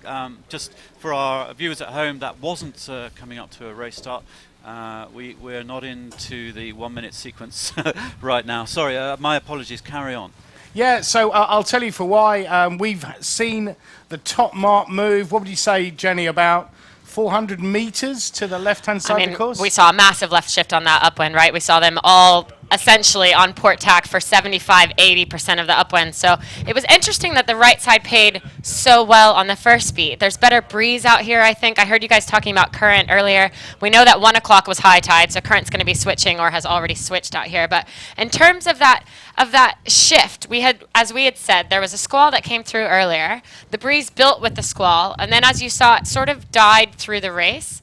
And I think what we've seen is it went left, and now perhaps, if I was these guys, it might swing back right again and build again. I just think that was kind of the after effects of that squall, and what we should be expecting is slightly more easterly, and we can again even see another cloud building in front of us. So it's going to be an eyes out of the boat sort of day, and it doesn't mean that the first leg being right means the second leg is going to be right. Apologies, it just got loud out here because we are sending a drone up into the sky. So hopefully we'll be able to get you some footage of that, possibly live, if not definitely in our highlights tonight. It's exciting, and it's quite loud out there. We told the sailors perhaps it would be giving them some bad air on the race course, but no, it's just a little drone. It's about this big, and it did just lift off, so all good. But what you heard earlier as that horn was, I think, the 5-minute warning to the 5 minutes. So we don't actually see a 5-minute flag up yet on the race committee. We do see all the stars jiggling around the race committee now, so they're at least getting ready to get their watches set. Yeah, sure. We did. Sorry, Louis. We apparently they were in a sequence and they pulled it. So they're going into another sequence fairly soon. So we've got a minute. We've got the drone flying. That was quite fun. We all heard that. That was pretty cool. And Seb, our cameraman, he's double tapping. He's doing all kinds of jobs here, running around, and he's going to be flying a drone, hopefully over the start, which would be great. Get that top view as well as virtual eye. And our guys, you guys reset Jenny and Louis, and we'll come back to our big camera in a moment, let them jiggle around and find their little spot, but we've got a couple of minutes before the sequence of race number 2. Yeah, I think the sailors, they've had a warm-up, especially for some of the newer sailors, the newer star skippers who are out there. They've got a better feeling of the boat. And one of the things that makes the first race very different from other races is we have got new faces on the race course. And some of these guys have been racing together for 10, 12 years. And when you put those new skippers out there, it adds a little bit of an element of surprise. They don't know what to anticipate from those sailors. When you've sailed against other people for 10 years, 8 years, even 5 years, you know where someone's going to start on the line. You know how they're going to react to certain situations. You know somebody has a really high angle upwind, and you're like, if your angle's not that good, you might not want to start to leeward of them. But in the first race, you've got these new people out there, and it mixes it up quite a bit. Yeah, it's a little shaky up there, but and it's interesting. I mean, it's not surprising to see Scheidt winning. I like the way Louis says it's kind of a stamp. Scheidt's back. You know, there he is again. I mean, he's so comfortable in these in all conditions. You know, and it's great to see him out there. Well, they're looking around. They're just feeling the wind, seeing what's going on pre-start. If you've just joined us, a big welcome to the Bahamas. We're off the eastern end of East Providence Island, off Nassau, for the 4th Star Sailors League final. We have 5 days of racing, big final on Saturday, and today is race number 2. We're into the first day, race number 2, just 2 races today, so this will be the final race of the day. Cracking, sparkling conditions in the Bahamas. It really, without a question, is one of the best places to race these little boats in the entire world. Paul Cayard rates it as the best place to come starboat racing, and we are very fortunate to be here. And if you're in the northern hemisphere anywhere and enjoying the cold weather, let us warm you up a bit and enjoy our warm pictures. And here we've just, I think, heard a warning signal, and perhaps we can confirm that with virtual eye. No, not yet. Okay, so they're still in pre-start schmilling around, coming towards us. I think that's George Zarif. About 21, we have, George Zarif sailing with Bruno Prada. George is a Finn world champion, won it at a very young age, and Bruno has a couple world championships in the star class under his belt. Okay, well, Bruno, he won this event in 2013, so let's see if he can win it again. Why not? Well, he came out of the blocks too, his first time competing in the SSL. If I recall, he was nipping at the heels of the top guys right away, sort of laying down claim. I mean, just lucky quality sailor. Oh, there's the horn. Doing a little hydration, and that's another whole aspect that you don't realize, because you're just watching the sailors. They're getting splashed by the water. It looks, very, comfortable and all that kind of stuff. But I mean, you're exerting a lot of energy. You're sweating. You're losing fluids, and doing an event such as this, 5 straight days, competing like this, you have to keep the hydration going. So there's our committee boat, Sharon Burke. She's in the white suit, grey hat there, just underneath the orange flag. She's running the racing for this race, and we can almost see the notice board, race 2, just behind that cell when they come down. But Sharon about to blow, I think, the 4-minute gun. 1 nautical mile, course 4 degrees, course 4, Windward Lewis. That's great to see that. Okay, stand by for. Now you think 4 minutes before the start, what are the boats doing there? They're just mulling around, going back and forth. Blue Peter comes up. I was like, where's the Blue Peter? So, okay, 4 minutes. We know we're into 4 minutes. No, you're right. I mean, there's a lot of strategy going on, trying to figure out what end of the line is favored, what end of the course is favored. You can see that little black mark in the screen. That sort of keeps you away from the back of the boat to keep you clear, not to damage the nice guy who donates the boat. But that comes into a factor of how close to the line that you can get. There is just, that's the one beautiful thing of sailing, is there's so much stuff going on. Now, if memory serves correctly, 4 years ago, Robert Scheid really liked the spot 3/4 of the way down the start line. He almost did every single start in that spot, and he nailed it every single time. So it'll be interesting to see what kind of strategy Robert employs here for race number 2. Mark Struby to the left, he's calling out to somebody. That we're looking at Robert Scheid with Henry Björning, the Brazilians. Robert looking at his watch. We've got something coming up here. No, we don't. No, see, but Robert's standing up. He's getting a good view. Well, I would assume that what's going on is that it's a very puffy kind of day. There's a lot of streaky wind coming down the course that if you stand up, you can see where it's coming. K-on, 11 on his back. He's coming in there, also having a look. Scheid and Björning doing a little jibe circle there.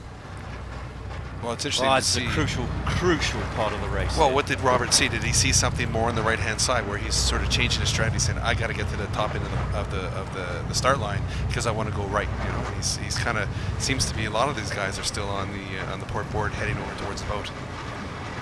Now, Tyler, okay, that's not the right clock for the start. We're a little bit more than a minute to go. We'll hear the gun in a moment. Next time we hear a horn, that'll be the 1 minute. Yeah. So the star boat's a heavy boat. In a breeze like this, how long would you say it takes to go from a stop position to full speed at go? Well, I mean, look, it depends on the wind conditions, right? So today probably not much. You can get going. I mean, it's a combination of the physicality, right? How fast can you get the sails in? But if you watch these guys, there should be on each boat a constant communication. And probably the toughest part of it today is that the sails are so loud when they're luffing out there that if you're in proximity of 4 or 5 boats, you're not talking, you're yelling, because you need to get the information back. Is there another guy coming up from behind, coming up to leeward of you? There's a constant communication and trim of the sails just to keep yourself close to the line, not going over, but keeping your bow out in front. As you can see, 21, 19, they're going to be coming in together. 94, everybody now, we're all jockeying, keeping the communication going. And it looks like they're not favoring the boat end. We saw a lot of boats at the boat end the last start. Here it seems they're closer to the pin. So we're into less than a minute now to the start of race number 2. as they line up for their start. Well, how far are they from the line? Scheid having to duck behind there. Ooh, that's not great. That's not great. They're going to get caught into a second row start. Well, he's probably going to come right above the Croatian, maybe a little bit above the French, trying to just squeeze in there. Again, what did he see on the right side? Is he in a position where he just wants to get off the line quick and hit on to the port tack? It'll be interesting to see, but he's coming out front here. He's got the advantage on number 89, keeping him up. 99's coming in. Robert Staniek's poked out down at the pin end, the far end. Yeah, again, I think he's looking to get onto the right side. I mean, he's trying to take that boat. He's going to squeeze the Brits out. Well, there you see the start between the two orange, the orange flag and the orange mark. We are in a perfect spot. Well done. That is a general recall. Individual recall. Individual recall. I heard 2 guns. Okay, great start from George Szabo down at the pin end. Just above him, Eric Monin from Switzerland. Also another great start. Yeah, Roberts seemed to be all right. He's just on top of the French. It'll be interesting to see what the first reaction is going to be and who's over, because I mean, obviously there's going to be some boats that aren't going to be happy unless they go back. Okay. All right. Well, we're looking at the back marker right there. I think that's Polgar and Coy in the German boat. If we pull wider. Okay, Caleb Payne to windward of Polgar and Coy, USA. On the right side of the course. They're still heading off to the left, so the majority. Okay, nice for George Szabo and Eduardo Natucci, bow number 2, just poking out into the lead there. And Xavier Rohard, bow number 1. So, nice. Wow, how close is that? There's Nice an awful lot going left, and Polgar and Coy having a miserable start for race number 2 down there. So, Danfield and Struby. Look at that. Most of the racers just staying on starboard, heading to the left-hand side of the track as they go up the first beat. And, well, there's nothing in it right now. Well, ideally, I think you want to try and just not do too many maneuvers right off the start. If you can just get that straight line speed going for a minute and a half, it just helps separate a little bit. If you have an advantage, if you have a little bit more speed, going up in that 1 minute will help you separate just a little bit. If you start pinging like the ping pong analogy and doing a bunch of tacks, you're going to be losing. Well, in these conditions, attack is very costly. You've got some pretty steep chop out there, and anytime you do maneuver, it slows you down when you have the wave state that we have. Well, the Croatians, Stepanovic and Sicic, bow 19, they had a little tack. Now they're back onto starboard tack, and they've got a very nice amount of space around them. So yeah, that's a clear lane. That's a lovely start for our Croatian sailors there. Xavier Rohard, bow number 1 from France, won our last event in Hamburg. He had an excellent start. With Robert Scheid carrying and the Henry speed. Björning right on his quarter there, above wind of him, bow 98. So super tight, as you'd expect with this quality of fleet. Race number 2, firing off the start line again. They'll be doing 2 laps, 4 legs, upwind, downwind to finish. And we're in the second and final race of today. Just 2 races today. Gliding into it a little bit more smoothly for the VIPs to find their legs a little bit in star sailing. But already the Brazilian Robert Scheid just stamping his mark on the Star Sailors League and final. You see the crew with the arms hanging, getting as most possible leverage, getting that boat flat, and you can see the difference. Both crews, actually. Well, Robert, if you watch the 2 boats, you can see Robert's just a little flatter. He's hiking a little harder than Tonchi. You can see the different angle, and it's going to make it over a distance. That makes a huge difference. I mean, if there's one thing I would say to Tonchi and the guys, incredible sailors, he's got to hike a little harder if he wants to keep up. Just in that picture alone. Robert is just a phenomenon. He's a machine. He's finished his 6th Olympics just a few weeks ago in Rio, and he was straight into a 49er, and he's smashing around in there. And I asked him, so what's the story, Robert? Are you going to have another crack at the Olympics and do your 7th in a different boat? And he says, well, who knows? Maybe. We'll see. So he's an absolute machine. He loves sailing. He's a true competitor, and we're very honoured to have him here back in the SSL Finals. So we'll see how they get on, and early doors, day number 1, they're smashing it, I would say. Yeah, and what we saw right there is a really great lineup between the French and the Brazilians. you've got to have a lot of confidence in your speed to hang. They have to hang there for a very long time upwind without tacking. But these guys like Xavier and Robert, they've been in the boat for so long. Their speed is very similar, and they're going. The sailors who haven't been in the Star for as long time, you saw them kind of just at the start fall back a little bit. And it's, as we said, it's very hard to hold your lane when you have a wave state like this. It's not as easy to drive. So experience is definitely paying off. Yeah, and the psyche too. I mean, you're as much as you got a guy like Tonchi who's an incredible sailor, but then you're looking down to leeward and you're seeing the Brazilian, right there. He's inching forward. You just start squeezing that tiller extension a little bit tighter, and maybe pulling the main sheet in a little bit too much, and all of a sudden you get a little nervous and fall back a foot, 2 feet. Nothing in it between those three. Zari, Brazilian sandwich. Xavier Rohart, Robert Scheidt, almost neck and neck across that leading line. That's a beautiful shot. It is a great shot, and we can see them. And as you were saying earlier, Robert Scheidt always moving, always working. His shoulders are always just a little bit lower. His body weight is out further than almost all the other skippers, and it makes a difference. Just you can see the angle of his boat is not tilting as much, and that means the boat is going faster. It's going more forward and less sideways.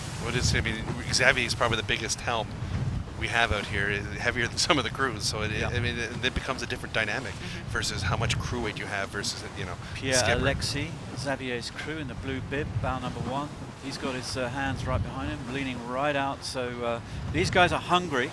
The Frenchmen, they had their first taste of real victory in Hamburg, and they're hungry for more. They haven't won this final, and they want to win this. I think Henry's probably the hungry. Bruno, you can see Bruno's hand. I mean, it's tough. You're hanging over the side as a crew. You put your hand behind your head. It gives you a little bit of more of a comfort state. But to let your head go, put the hands behind the head. Now you're really stressing the abs. Now you're really pushing, and the abs aren't just one. I mean, there's obliques. There's the side muscles. I mean, there is a lot of stress on the body as a crew as you watch these guys. And if they put their hands out, it's just a little bit more leverage, just a little bit more power to keep that boat flat, and hopefully you get that little bit more speed and advantage. Well, Robert, in the distinctive yellow cap, looking around himself, being aware of everything that's going on in the racetrack. He's got a windward gauge slightly on the Frenchman, but it's George, Zarif, Bruno Prada beginning to pull ahead in that little group. Well, they're in the nice spot. in the mix as well. And it's interesting to see they were a little further back, and they just gained. They gained just a little bit. I mean, it's just a charge forward. You have to be confident in what you're doing. So that's the action on the left-hand side of the track with our leaders, some 20 meters over the rest of the fleet as we virtually fly over the line. Our Australians in the middle somewhere with the Slovenians, Thompson and Mitchell just about to cross the German duo, Polgar and Coy. Polgar and Coy are looking well despite having to start at the boat end. They tacked off onto port immediately, and we didn't think that we would see them up here in the top of the fleet, but there they are in 8th place, which means I think they probably had a little bit of clearer air at the start and maybe some extra breeze on that side. We can't really tell from the studio and what we're seeing, but that is a surprise. And they are on the opposite side of the other guys. Right. So, I mean, it seems like maybe a pretty fair race course. It always changes as you get into the cone. As you get to the top, people start slipping by. There's not as much room to get clear air. And so it's almost it's almost due east, 90 degrees. Yeah, that's it is due east. It was due east. It was set at 90 degrees. And so Sharon's moved. I think she's moved the race course around a little bit. And as you say, a fair race course. Nice observation. So it's not hugely favoured on the left, as it was a little bit in the first race. We just saw George Szabo, actually. He tacked off onto port tack, and he was taking the sterns of quite a few boats, and I'm surprised at that after a great start to see him fall back a little bit. George Szabo with Edoardo Natucci from Italy. The American-Italian duo won this event last year. It was a little shiftier, a little less breeze than we have now, and George, who learned in San Diego, he's just the maestro of light winds, and he knows it, and all the other crews know it as well. For sure. But I don't think he's going to get it all his own way this year. No, but George has been sailing these boats since the early 90s. I mean, he was born on one. I think his dad was he's coming from the mecca of star class sailing in San Diego. You know, that's where they cut their teeth in sailing, is usually in this kind of class. So, I mean, he knows just naturally what to do. I mean, I don't even think he really has to think about his adjustment. It's just, it happens. And you can tell with all the different crews he's had and the success he's had with the multitude of crews, it's very impressive. Well, we're zooming into George Zarif, the Brazilian. He was 4th in 2014 in this final. So from the Finn, he jumped in, he came 4th with Henry Björning, and that was the best result from a VIP in the 3 championships thus far. So superb sailor, an absolute talent. He was 4th in the Finn in the Olympic Games in Rio, and 20th in London. So 4th, just outside the medals, the nastiest position, as was Robert Scheid. So tough on these sailors. And George is one of our younger sailors. I think George is only about 25 years old. 24. And so he's already had quite a bit of success in the star class and the Finn class for somebody so young. And we've seen the Argentinian sailor who's also come up. We saw him do very well in the last race. So he's not the only young sailor out here doing well. Well, and I'm sure as you grow up as a young Brazilian, and you have the likes of Scheid, and you have the likes of Grail in those boats, not to mention Lars Grail, Torben's brother, or Adler. These, I mean, it's a historical area of star class. You grow up like some guys in Canada where they grow up thinking about hockey and all their hockey stars. In Brazil, you grow up with sailing stars. Okay, well, we're over halfway up first beat, race number 2, the Star Sailors League final. We're in day number 1 of our 5-day competition. We've expanded a day this year, which is rather good, so we get a few more days, a few more races under the belt. Everyone racing each other for 4 days, and then the top 10 go through on big Saturday. And SSL is based on the tennis ATP format, which is rather interesting, and there's knockout, round robins, and then into the quarters and semis and the finals. So it's very much a tennis philosophy, and the sailors absolutely love it.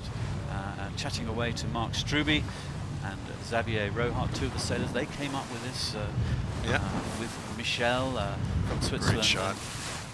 It's a cool format. We love it. Well, go ahead. There was just Augie Diaz and Arnie Boltons tacking away from the U.S., not quite able to hang with Robert and Henry. And when you have speed like that, Robert is able to go in the direction that he wants to go.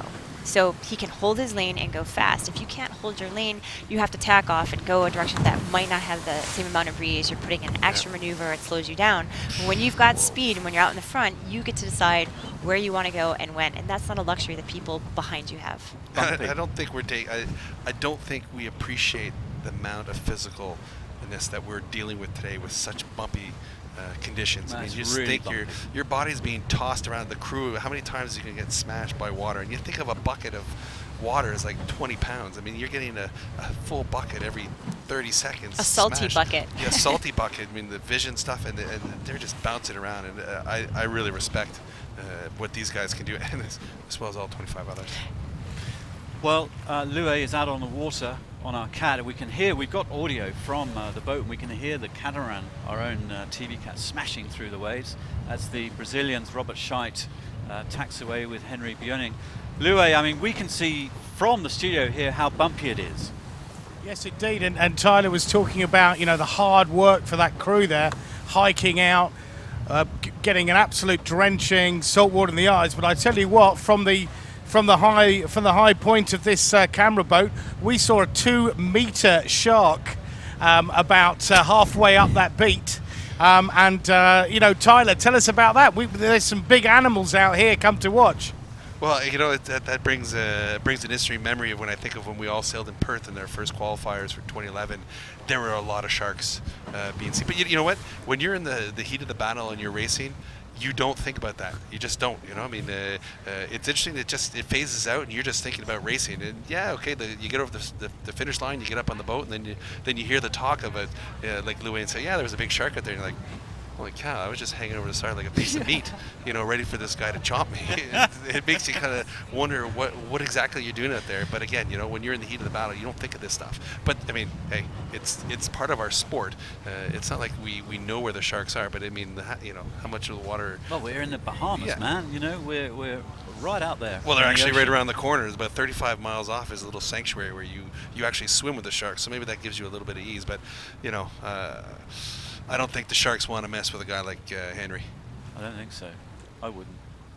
So Mark Mendelblatt and Brian Fatigue not quite in the front of the pack as they were in the first race, but definitely well accompanied with Torben Grell and Guillerme D'Almeida. On a pink boat, no less. I think that's light purple lilac. I don't know what that is. Okay, lilac. Well, it's easily distinguishable. Yes. Torben Grell. Nice to see at the front, easy to find in the middle of the pack. Okay, towards the top mark in the cone, Zarif and Prada pulling away. Rather a nice lead over Rohard and Ponceau. Scheider and Björning in contention. Grell and D'Almeida up there in fourth position with Stepanovic up there in fifth. So tacking to that top mark, nice, George Zarif with Bruno Prada leading the pack. Beautiful crew work there. Bruno, a legend. He's, I just checked, 180 weeks, top of the SSL. 180 weeks. 180. Wow. He's the Roger Federer. There you go. Of star sailing. So there he is showing his quality with the young Finn sailor. Where they go around that top, we could rejoin Louis just for a moment as we watch the Brazilians and the rest of the fleet hammering around the top two marks. Louis. Yeah, very interesting, Digby. We've got a big split port and starboard tack. And again, I've got to pick out Negri. He was very conservative there. Even though he was coming in on starboard, he didn't engage a couple of boats on port.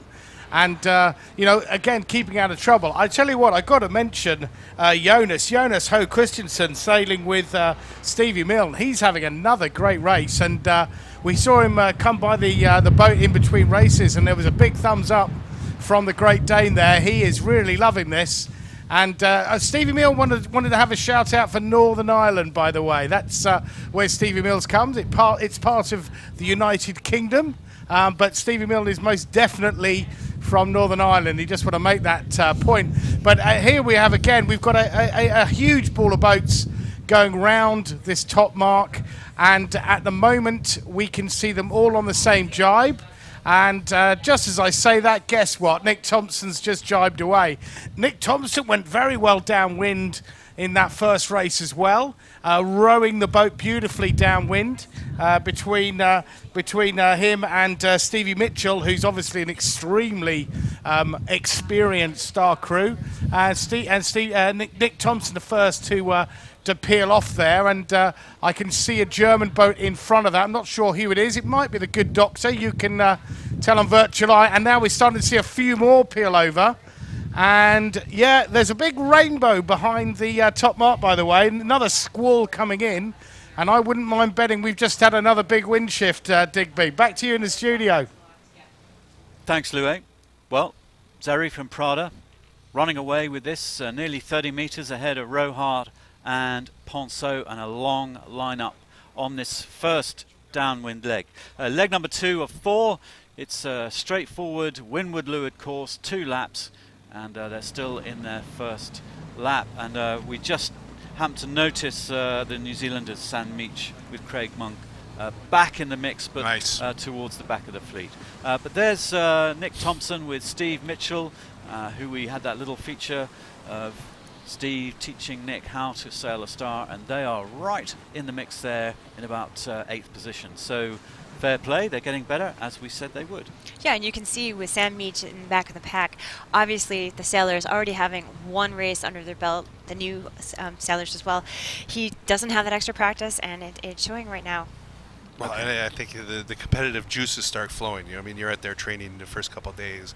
You're trying hard. You're trying to figure it out. You get out on the first race. If you get a bit of a slap, maybe you want to step up your game. Now you can see that the crews on this downwind are in a little bit different position. Whereas the last downwind they were standing up on the deck. You've got Bruno Prada very far lying down, and right there you have Marcus Coy back behind the mast, but still sitting on the deck. Yeah, I would think today's conditions are a little bit more of a technical style, trying to keep yourself going down with the wave, surfing, as opposed to just rocking it hardcore with the. I don't think there's enough wind to really make the pumping action with the cruise as effective. I think right now it's a little more of a technicality aspect. Well, it's a super shot, I have to say. Marcus Coy now beginning to move up onto the foredeck, but Bruno Prada, who is our stellar crewman in the Star, he was right up the bow just for a moment, just getting the bow down and the stern out of the stern water. up, get some surf. Getting a little surf. Marcus moving It's a all long over the boat, place. right? I mean, you want to get that bow down, get the surfing action. As soon as the boat starts to surf, then you bring the weight back a little bit, keep the surfing. I mean, there's obviously a coordination that's going to come with the skipper and crew discussion. Bruno now back towards the front of the boat. It's pretty slippery and slidey up there, but they're balletic in their movements. Looks like George going for, well, I thought he was going to go for a jibe, but I think he's just heading out. Well, I mean, this is the comment I made earlier, is that the angle to the wave and the wind conditions really can make for a drastic change. Even though you don't jibe, you could be going with the wave, surfing it, and all of a sudden you find that nice combination wave, bow down, bear off, scoot down the other side of the wave, go to the different direction, and then come back up. Maybe you get 2 feet, 20 feet. And some angle.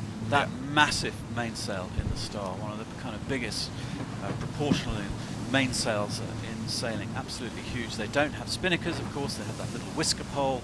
They use their jib as a kind of spinnaker, sailing dead downwind and by the lee, and really hammering down here. Xavier Rohart, one of the founders of the Star Sailors League, bronze Finn medalist. There he goes with Pierre Alexis Ponceau in second place. Another good result for them. They're coming out of the blocks really well on day one, but George Zarif and Bruno Prada have the lead at the moment. Nice. Well, another Brazilian right up there, taking charge, putting their stamp on the series to say, what exactly they're doing here is they're here to win. Okay, so Nick Thompson and Steve Mitchell in 6th position now. So they're climbing through, and as Lue mentioned, Ho Christensen, he's having a great day one with Steve Milne up into 5th now. So that's pretty cool to see. We've got a Finn sailor, and then we've got another Finn sailor, a laser sailor up in that top 10. So the VIPs having a good day on day number one, and that's what we want to see. Yeah, really surprising looking now at the scoreboard. You have the Poles in almost last place, and these guys have performed in the top 3 in almost every single Star Sailors League event that we've had. And so far today, they're not off to a good start. We know they've got tons of experience in the boat and sailing together, so I'm not sure whether it's a problem with their tune today or they're just off, but they are in the back and not expecting to see them there. Well, I had breakfast this morning with Mateusz Kuznierovic, and he was watching on his little phone. He was watching replays from the last time he was here. So he's kind of tuning in. He hasn't been in the Star for a little while, and he was just watching our coverage replayed on YouTube, just to kind of get him back into the mode of it, and being complimentary, which is very nice of him, of our coverage. But those guys are fierce competitors, and I will put money on now that we'll see them in the top 10 come the end of 4 days. Well, it's like you say, we have an extra day. There's a whole other piece of the puzzle that's out there. That what's lucky for the Poles, if they don't have such a great day, is they have 4 more days, so it's fine. They can go home. They can let it stew a little bit. They can put their focus on a little bit, change a little bit of the direction of how they're going to go. Probably get in the water a little earlier, and then again, like I say, put their stamp on the series that they want to. They're here. Okay, and we know that they will have a discard after 3 races.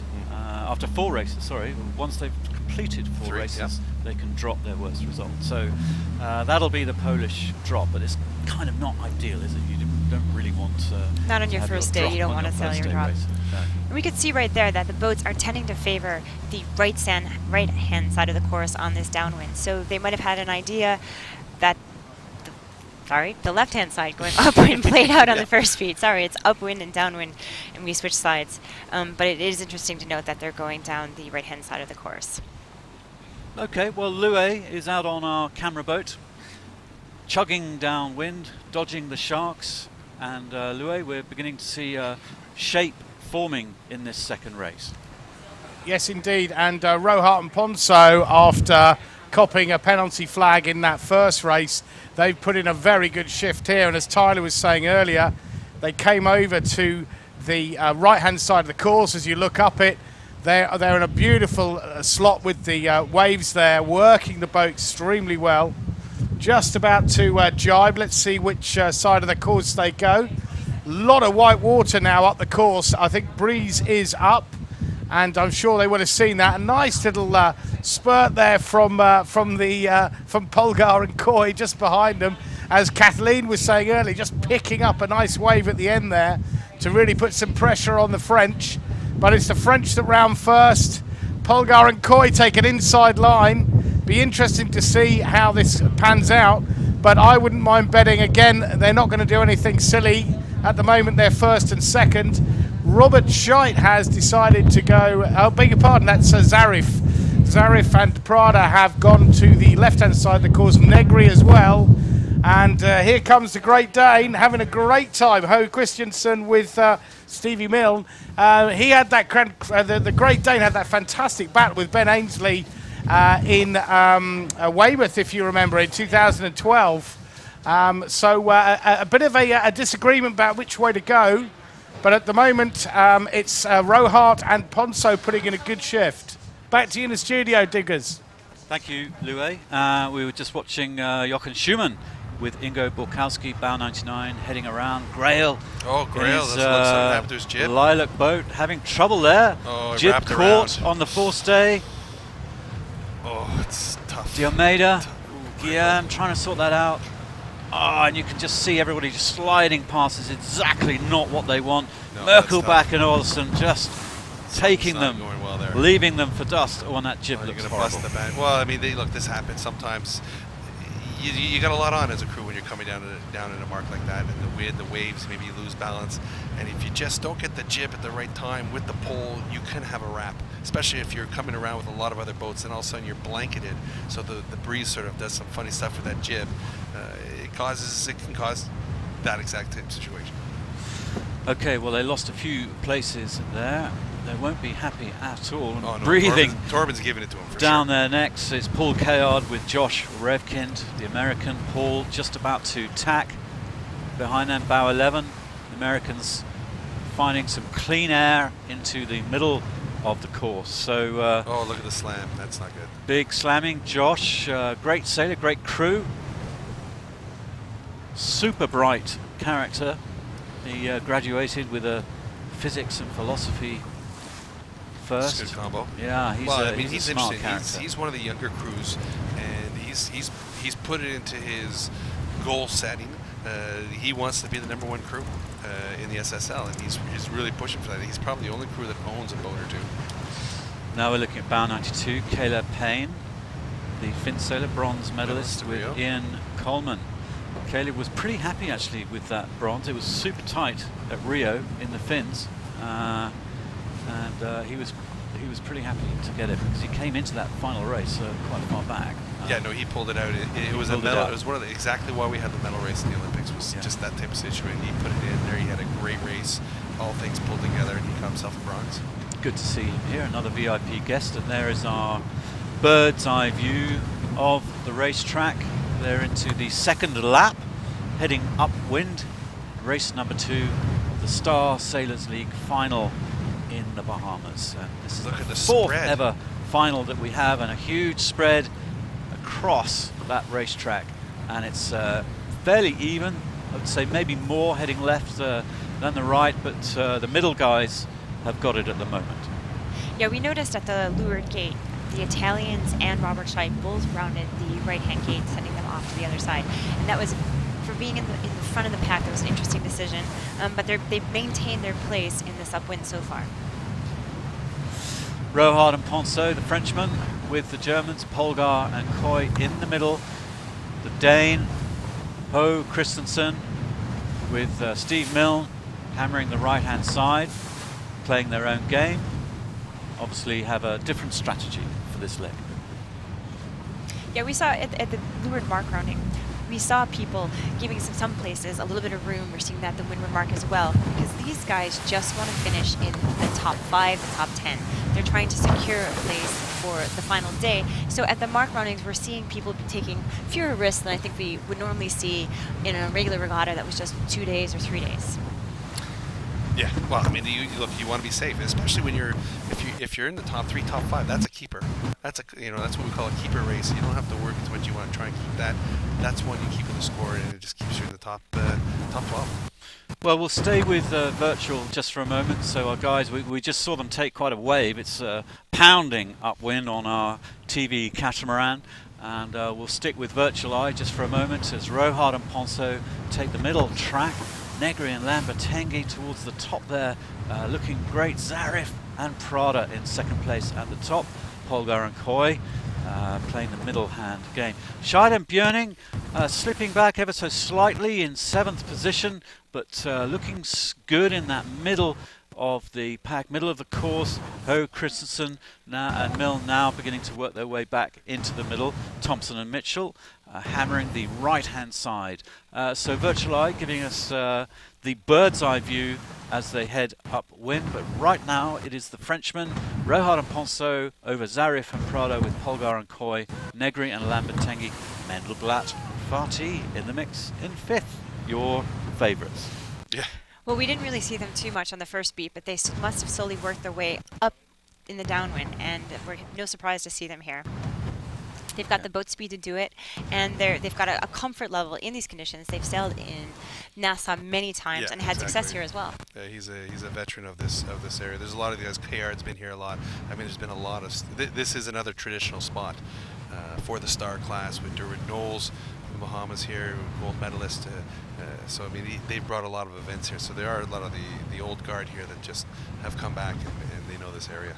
Well, Ho Christensen there with the Danish flag, sailing with Steve Milne. And that's Robert Scheid, who lured at them in bow 98.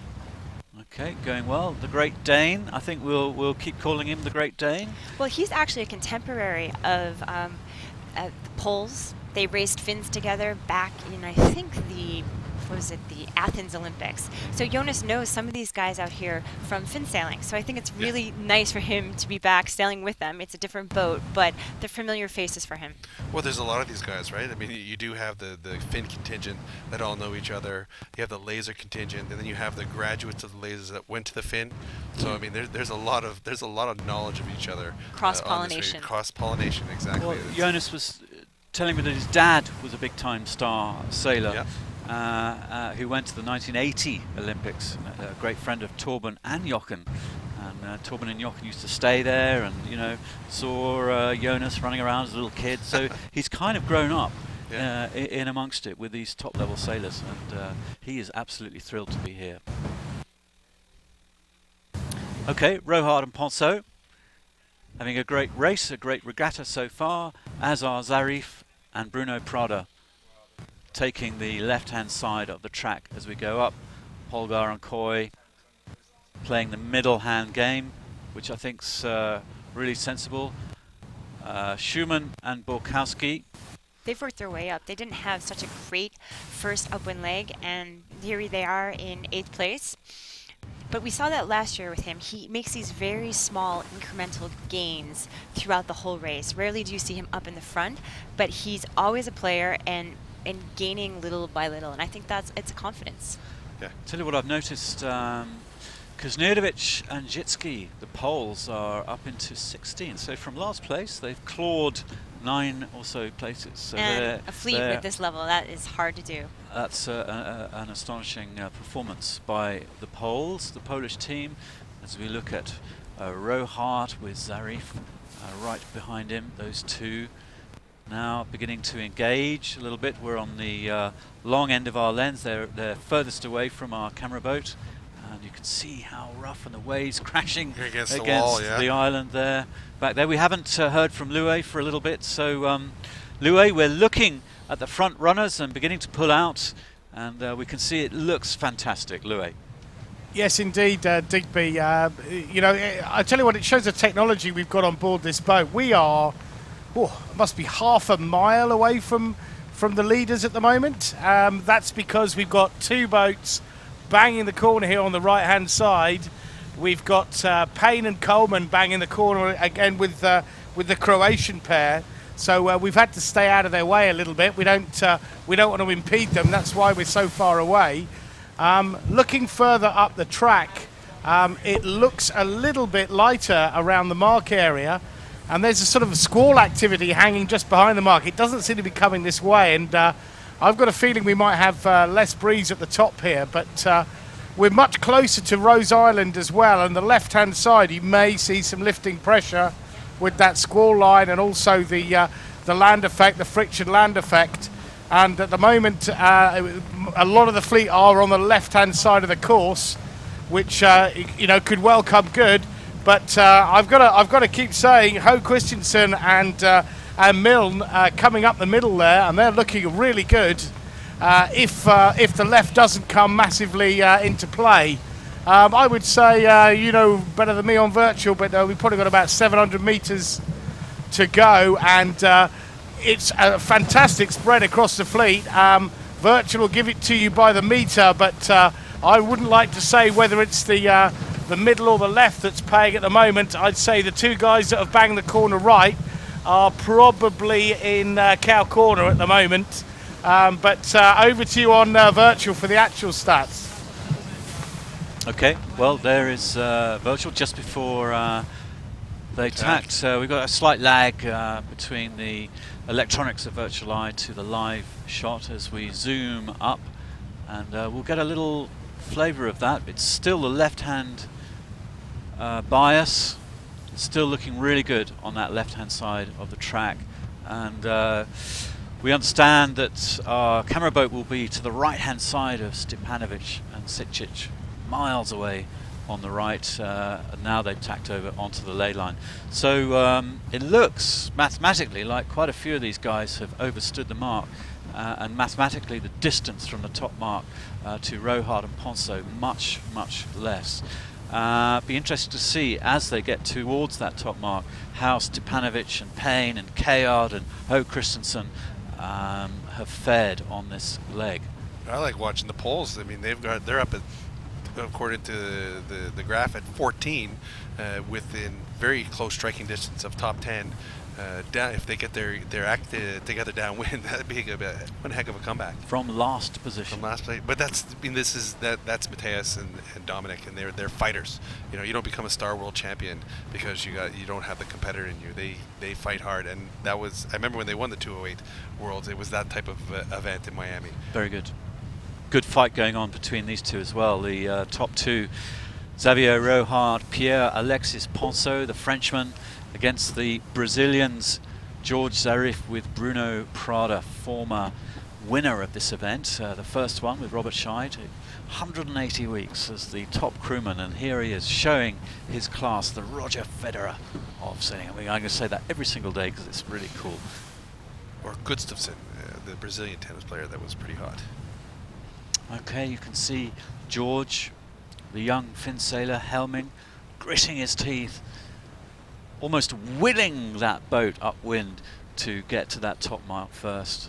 What a great sailor this guy is. All the top Brazilians here just point to him as the next great, the next Robert Scheid, the next Torben Grail, and they really rate him, and we'll see. I think one of the things that's very special about George is that despite the success he's had, he's also a really nice young man. He's grounded. He's very humble, and so is Robert Scheid.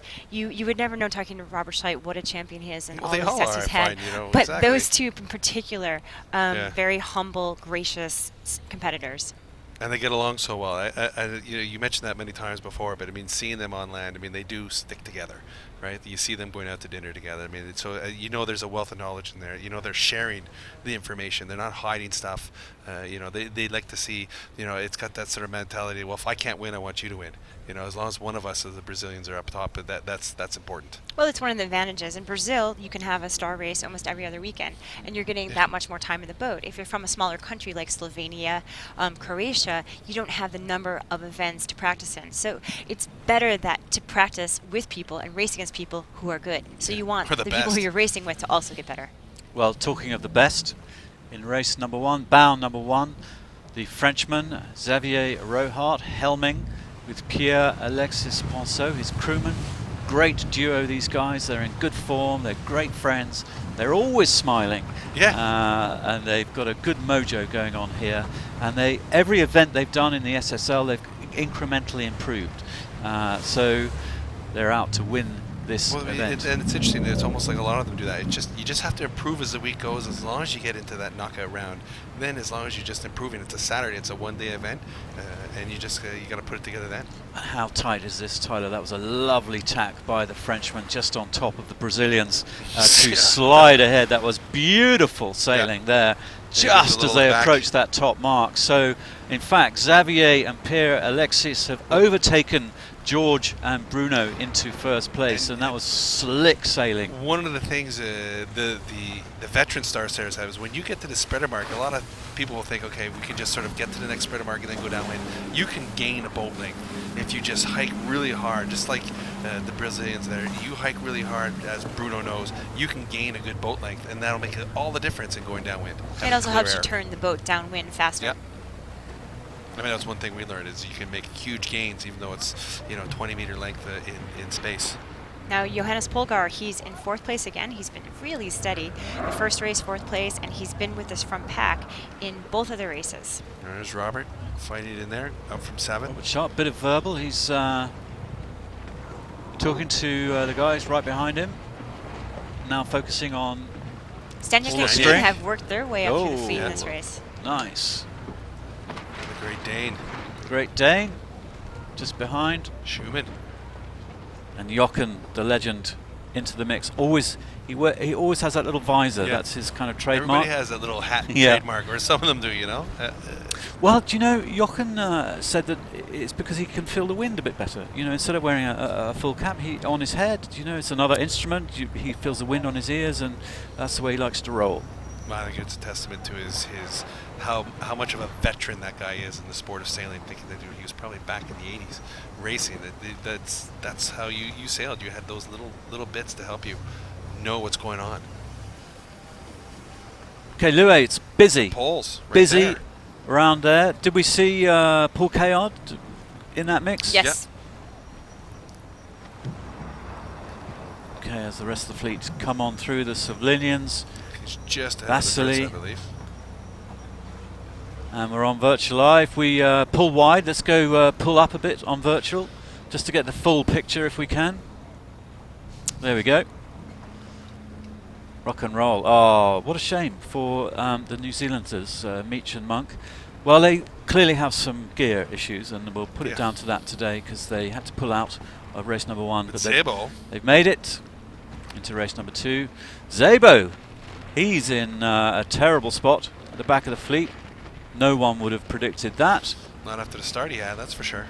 Kuznierovic and Jitsky, the Poles, up into 14th place. So they've got a... Well, they got some room. I mean, they're just behind Thompson and Mitchell and the Croats. So I mean, there's room to make up, and they're good downwind. Okay, Merkel back and Olesen behind Schumann and Bulkowski. Ho Christensen up there with Mill. Staniak and Clean in that mix there. Scheidt and Björning, Polgar and Coy, Negri and Lambertengi, Mendelblatt, Fatih, Zarif Prada with Rohart and Ponceau beginning to take a decent chunk out of Zarif and Prada. I thought Zarif and Prada were going to hit the top mark first, actually. It looked like they had a really nice leg, but I think the Frenchman outfoxed them just inside the cone there. Well, I mean, but it's interesting, because Xavier may not be the most physical of guys when they race, as compared to a Scheidt, but still, I mean, I think he plays his skill set and his technique to the max. And when you get to a position like that, I mean, he just knows how to make this boat go. Look again, he's got 8 to 12 years of star sailing, and not just star sailing at the top level. Earning medals and stuff, that kind of stuff, championships.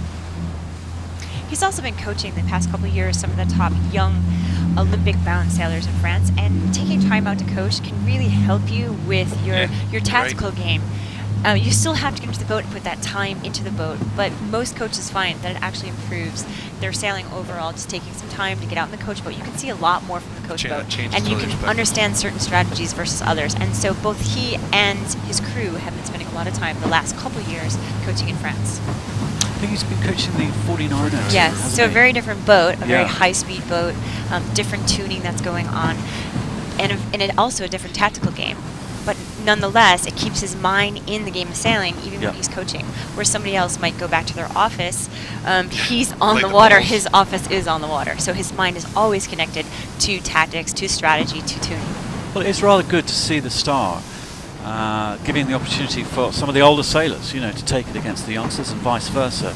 And that's it's not unique to sailing, but it's a rarity at this level to see such a wide age spread of ages. So here we go.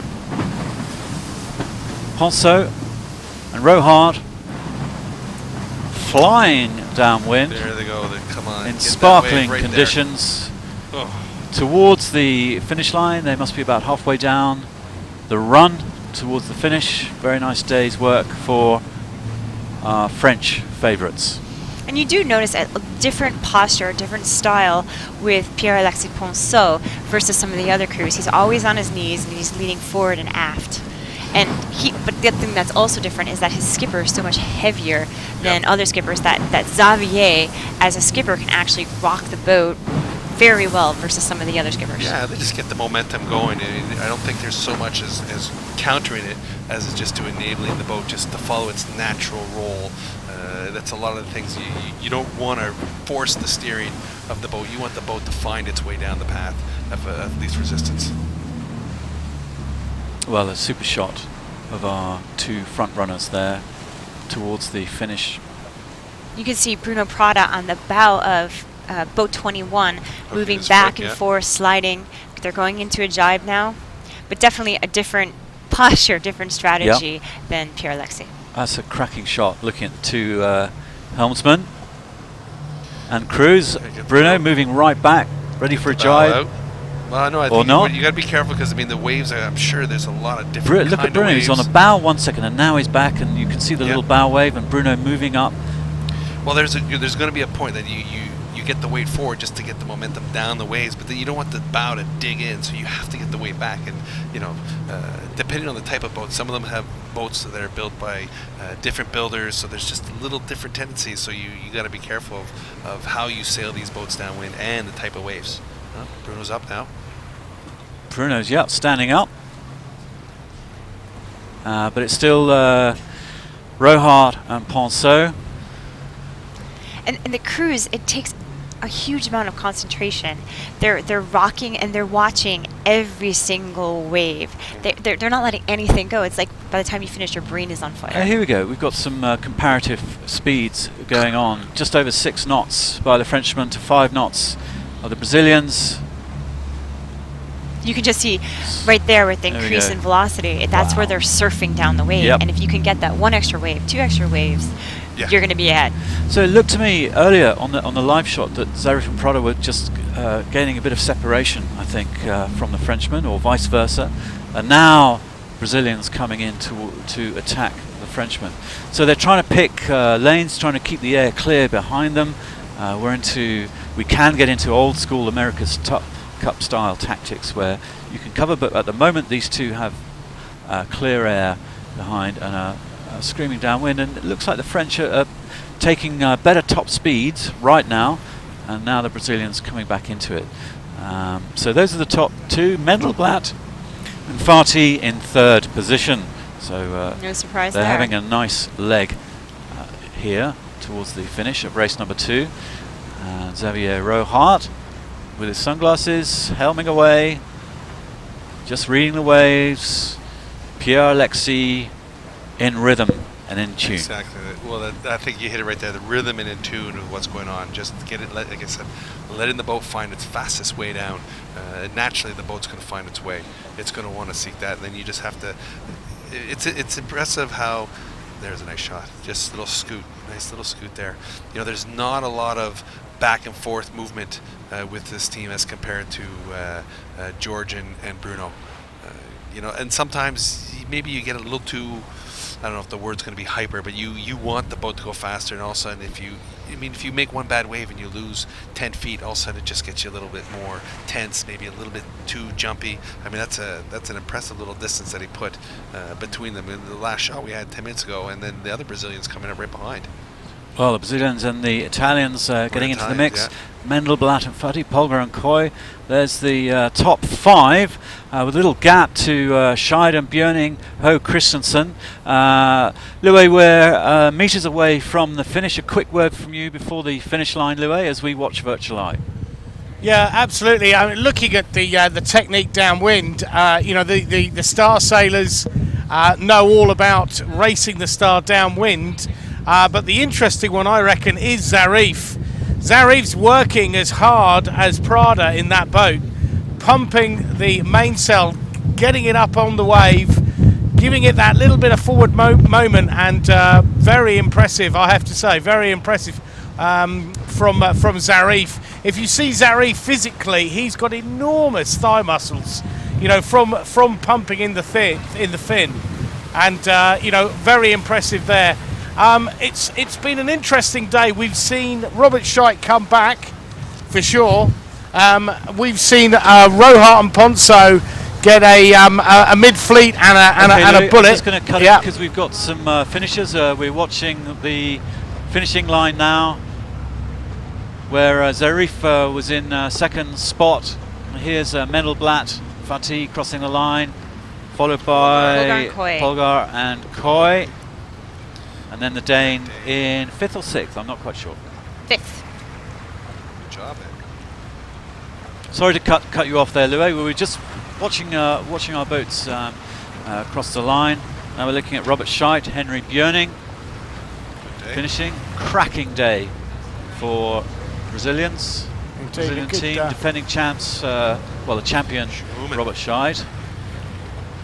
Jochen Schumann with Ingo Borkowski. Beginning to find his coming in here. Form. Oh, wait, the Croats maybe just getting. Oh, look at that! That's super tight. Germans just having a nose. Whoa. Oh, wow! No way. Oh, and the other German coming right in behind there. Well, a great day by the Croatians as well. And Tom Burton, laser gold medalist with Andrew Palfrey, which is a good second race for them.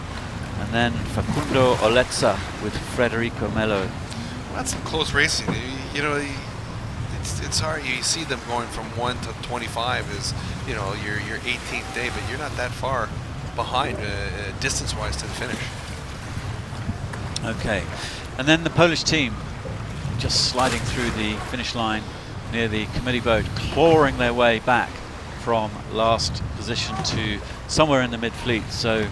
Fair play. That's what it takes to be a champ, come back from a hit. Monin from Switzerland going through with Grail, and the Croatians, Zbogar. USA, I couldn't quite see who that was. Diaz and Baltans.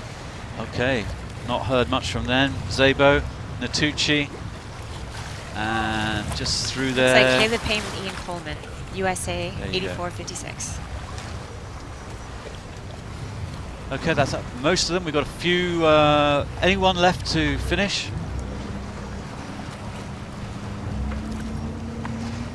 Guess not. Okay. Now the race to the crane. Deep breath. Wow. Yeah, all the spectators are coming in. Okay, there we go. I think we do have. I think it's the New Zealanders back in the fleet. Meach and Monk. Picking up the tail end. It looks. There you go. There's your. There's your our Kiwi answer. problem. Yeah, that's a tough day. We know they had problems with their jib in first race, and it looks like it's just continued. Well, Craig Monk, the experienced crewman, America's Cup star, winner twice with Russell Coots, sailing with. That's making Torben's problem look pretty good right now. Yeah, exactly. That doesn't look. It's not good for anything. But yeah, it's a good team. It's going to be tough. But look, I don't think it's not going to keep them out. Maybe it's going to burn the fire. They got a little boat work to do when they get in today. Maybe put a a little bit more into a little more care into their machine. And look, they got 4 races tomorrow. Young kid, he's in shape. Some guys are going to get tired tomorrow with 4 races. I mean, that would look tiring just with 2. What would happen? Do you think that's a halyard issue there? Yeah, for sure. There's just one little breakage. Not paying attention to hoisting the sail, and maybe your shackle wasn't tied on properly. Or a halyard block, or halyard block. Okay. Look, some of the equipment. I mean, these are machines. You have to take care. A lot of times, you come in with the attitude that we're just going to have a good time and put the boat together, but you really need to look it over. Thanks, Tyler. Okay, back in the club, back in the yacht club. 2 races down. That's first day of racing. The Star Sailors League final in Nassau, the 4th ever final, and some tight racing. 2 races. Robert Scheid, hero of the day, I would say, but here's the result from race number 2. Rohard and Ponceau over Negri and Lambertenghi. Zarif and Prada, class act, those two, as are Mendelblatt, Fatih, as are Polgar and Coy. Ho Christensen hit the deck running today. 6th in race number 2 with Steve Milne. Then Scheid and Björning, Schumann and Borkowski, Staniek and Klein, Pantella and Arapovic, with the German doctors, Merkelbach and Olesen in 11th. Burton and Palfrey from Australia in 12th. Aletza and Mella, followed by Thompson and Mitchell, Canfield, Struby, Kuznirovic and Zhitsky from 25th to 16th. Kayard and Revkin in 17th. Zbogard and Berch in 18th place. Tipanovic and Zincic in 19th. Monin and Rambo. Monin, the Swiss match racer, in 20th place. Torben Grail, Guillaume Diomeda down there in about 19th, 20th. So that is our live camera. Here is the overall results after 2 races. Provisional results, of course. And it's showing that Negri and Lambertenghi have had the best day so far. That doesn't sound right at all. No, I believe that Zarif and Prada were second in the second race. Well, we'll see. I mean, look, again, this is one of those things. It's provisional. We got to get the result. official stuff. I know they had the individual recall up at the start, so I don't know. Is there someone in here that was over early that did not go back? There's going to be some little bits of looking into. Plus, they have a little bit of a weigh-in at the end of the race. At the end of the day, they take 3 random boats, and when they get in, they have to weigh in to make sure they're still underweight or on weight. So that is a rough top 10 there. We can see those guys having a decent day. It's really early. It's the first day of our 5-day championship, and there's a lot of sailing left. Tomorrow, perhaps we'll have 4 races, and we start a little bit earlier at 11 o'clock. We started at 1 p.m. local time, Bahamian time. Tomorrow we're going to start earlier. All the boats will leave earlier, and there's the schedule. The next 4 days. Leading to the final. So Wednesday, Thursday and Friday they're going to run a maximum of 4 races. We may well see them try and cram 4 races in tomorrow just to get them in the bag in case it goes a little bit lighter. As expected, yeah. So I hope you've enjoyed our first day of racing from Nassau at the Star Sailors League final. It's been intriguing, it's been interesting, and it's been challenging all round. Tomorrow we're going to have 4 more races. Quick summary from you, Tyler. Well, I think it was pretty. Look, we had the Brazilians that came in as expected. 2 strong boats. Mendelblatt coming in a little bit, showing that he's still ready to play. And then you got some guys like the Danes that are just poking his nose in. He's got 2 races under his belt. Feels pretty good. Should be a pretty good day tomorrow.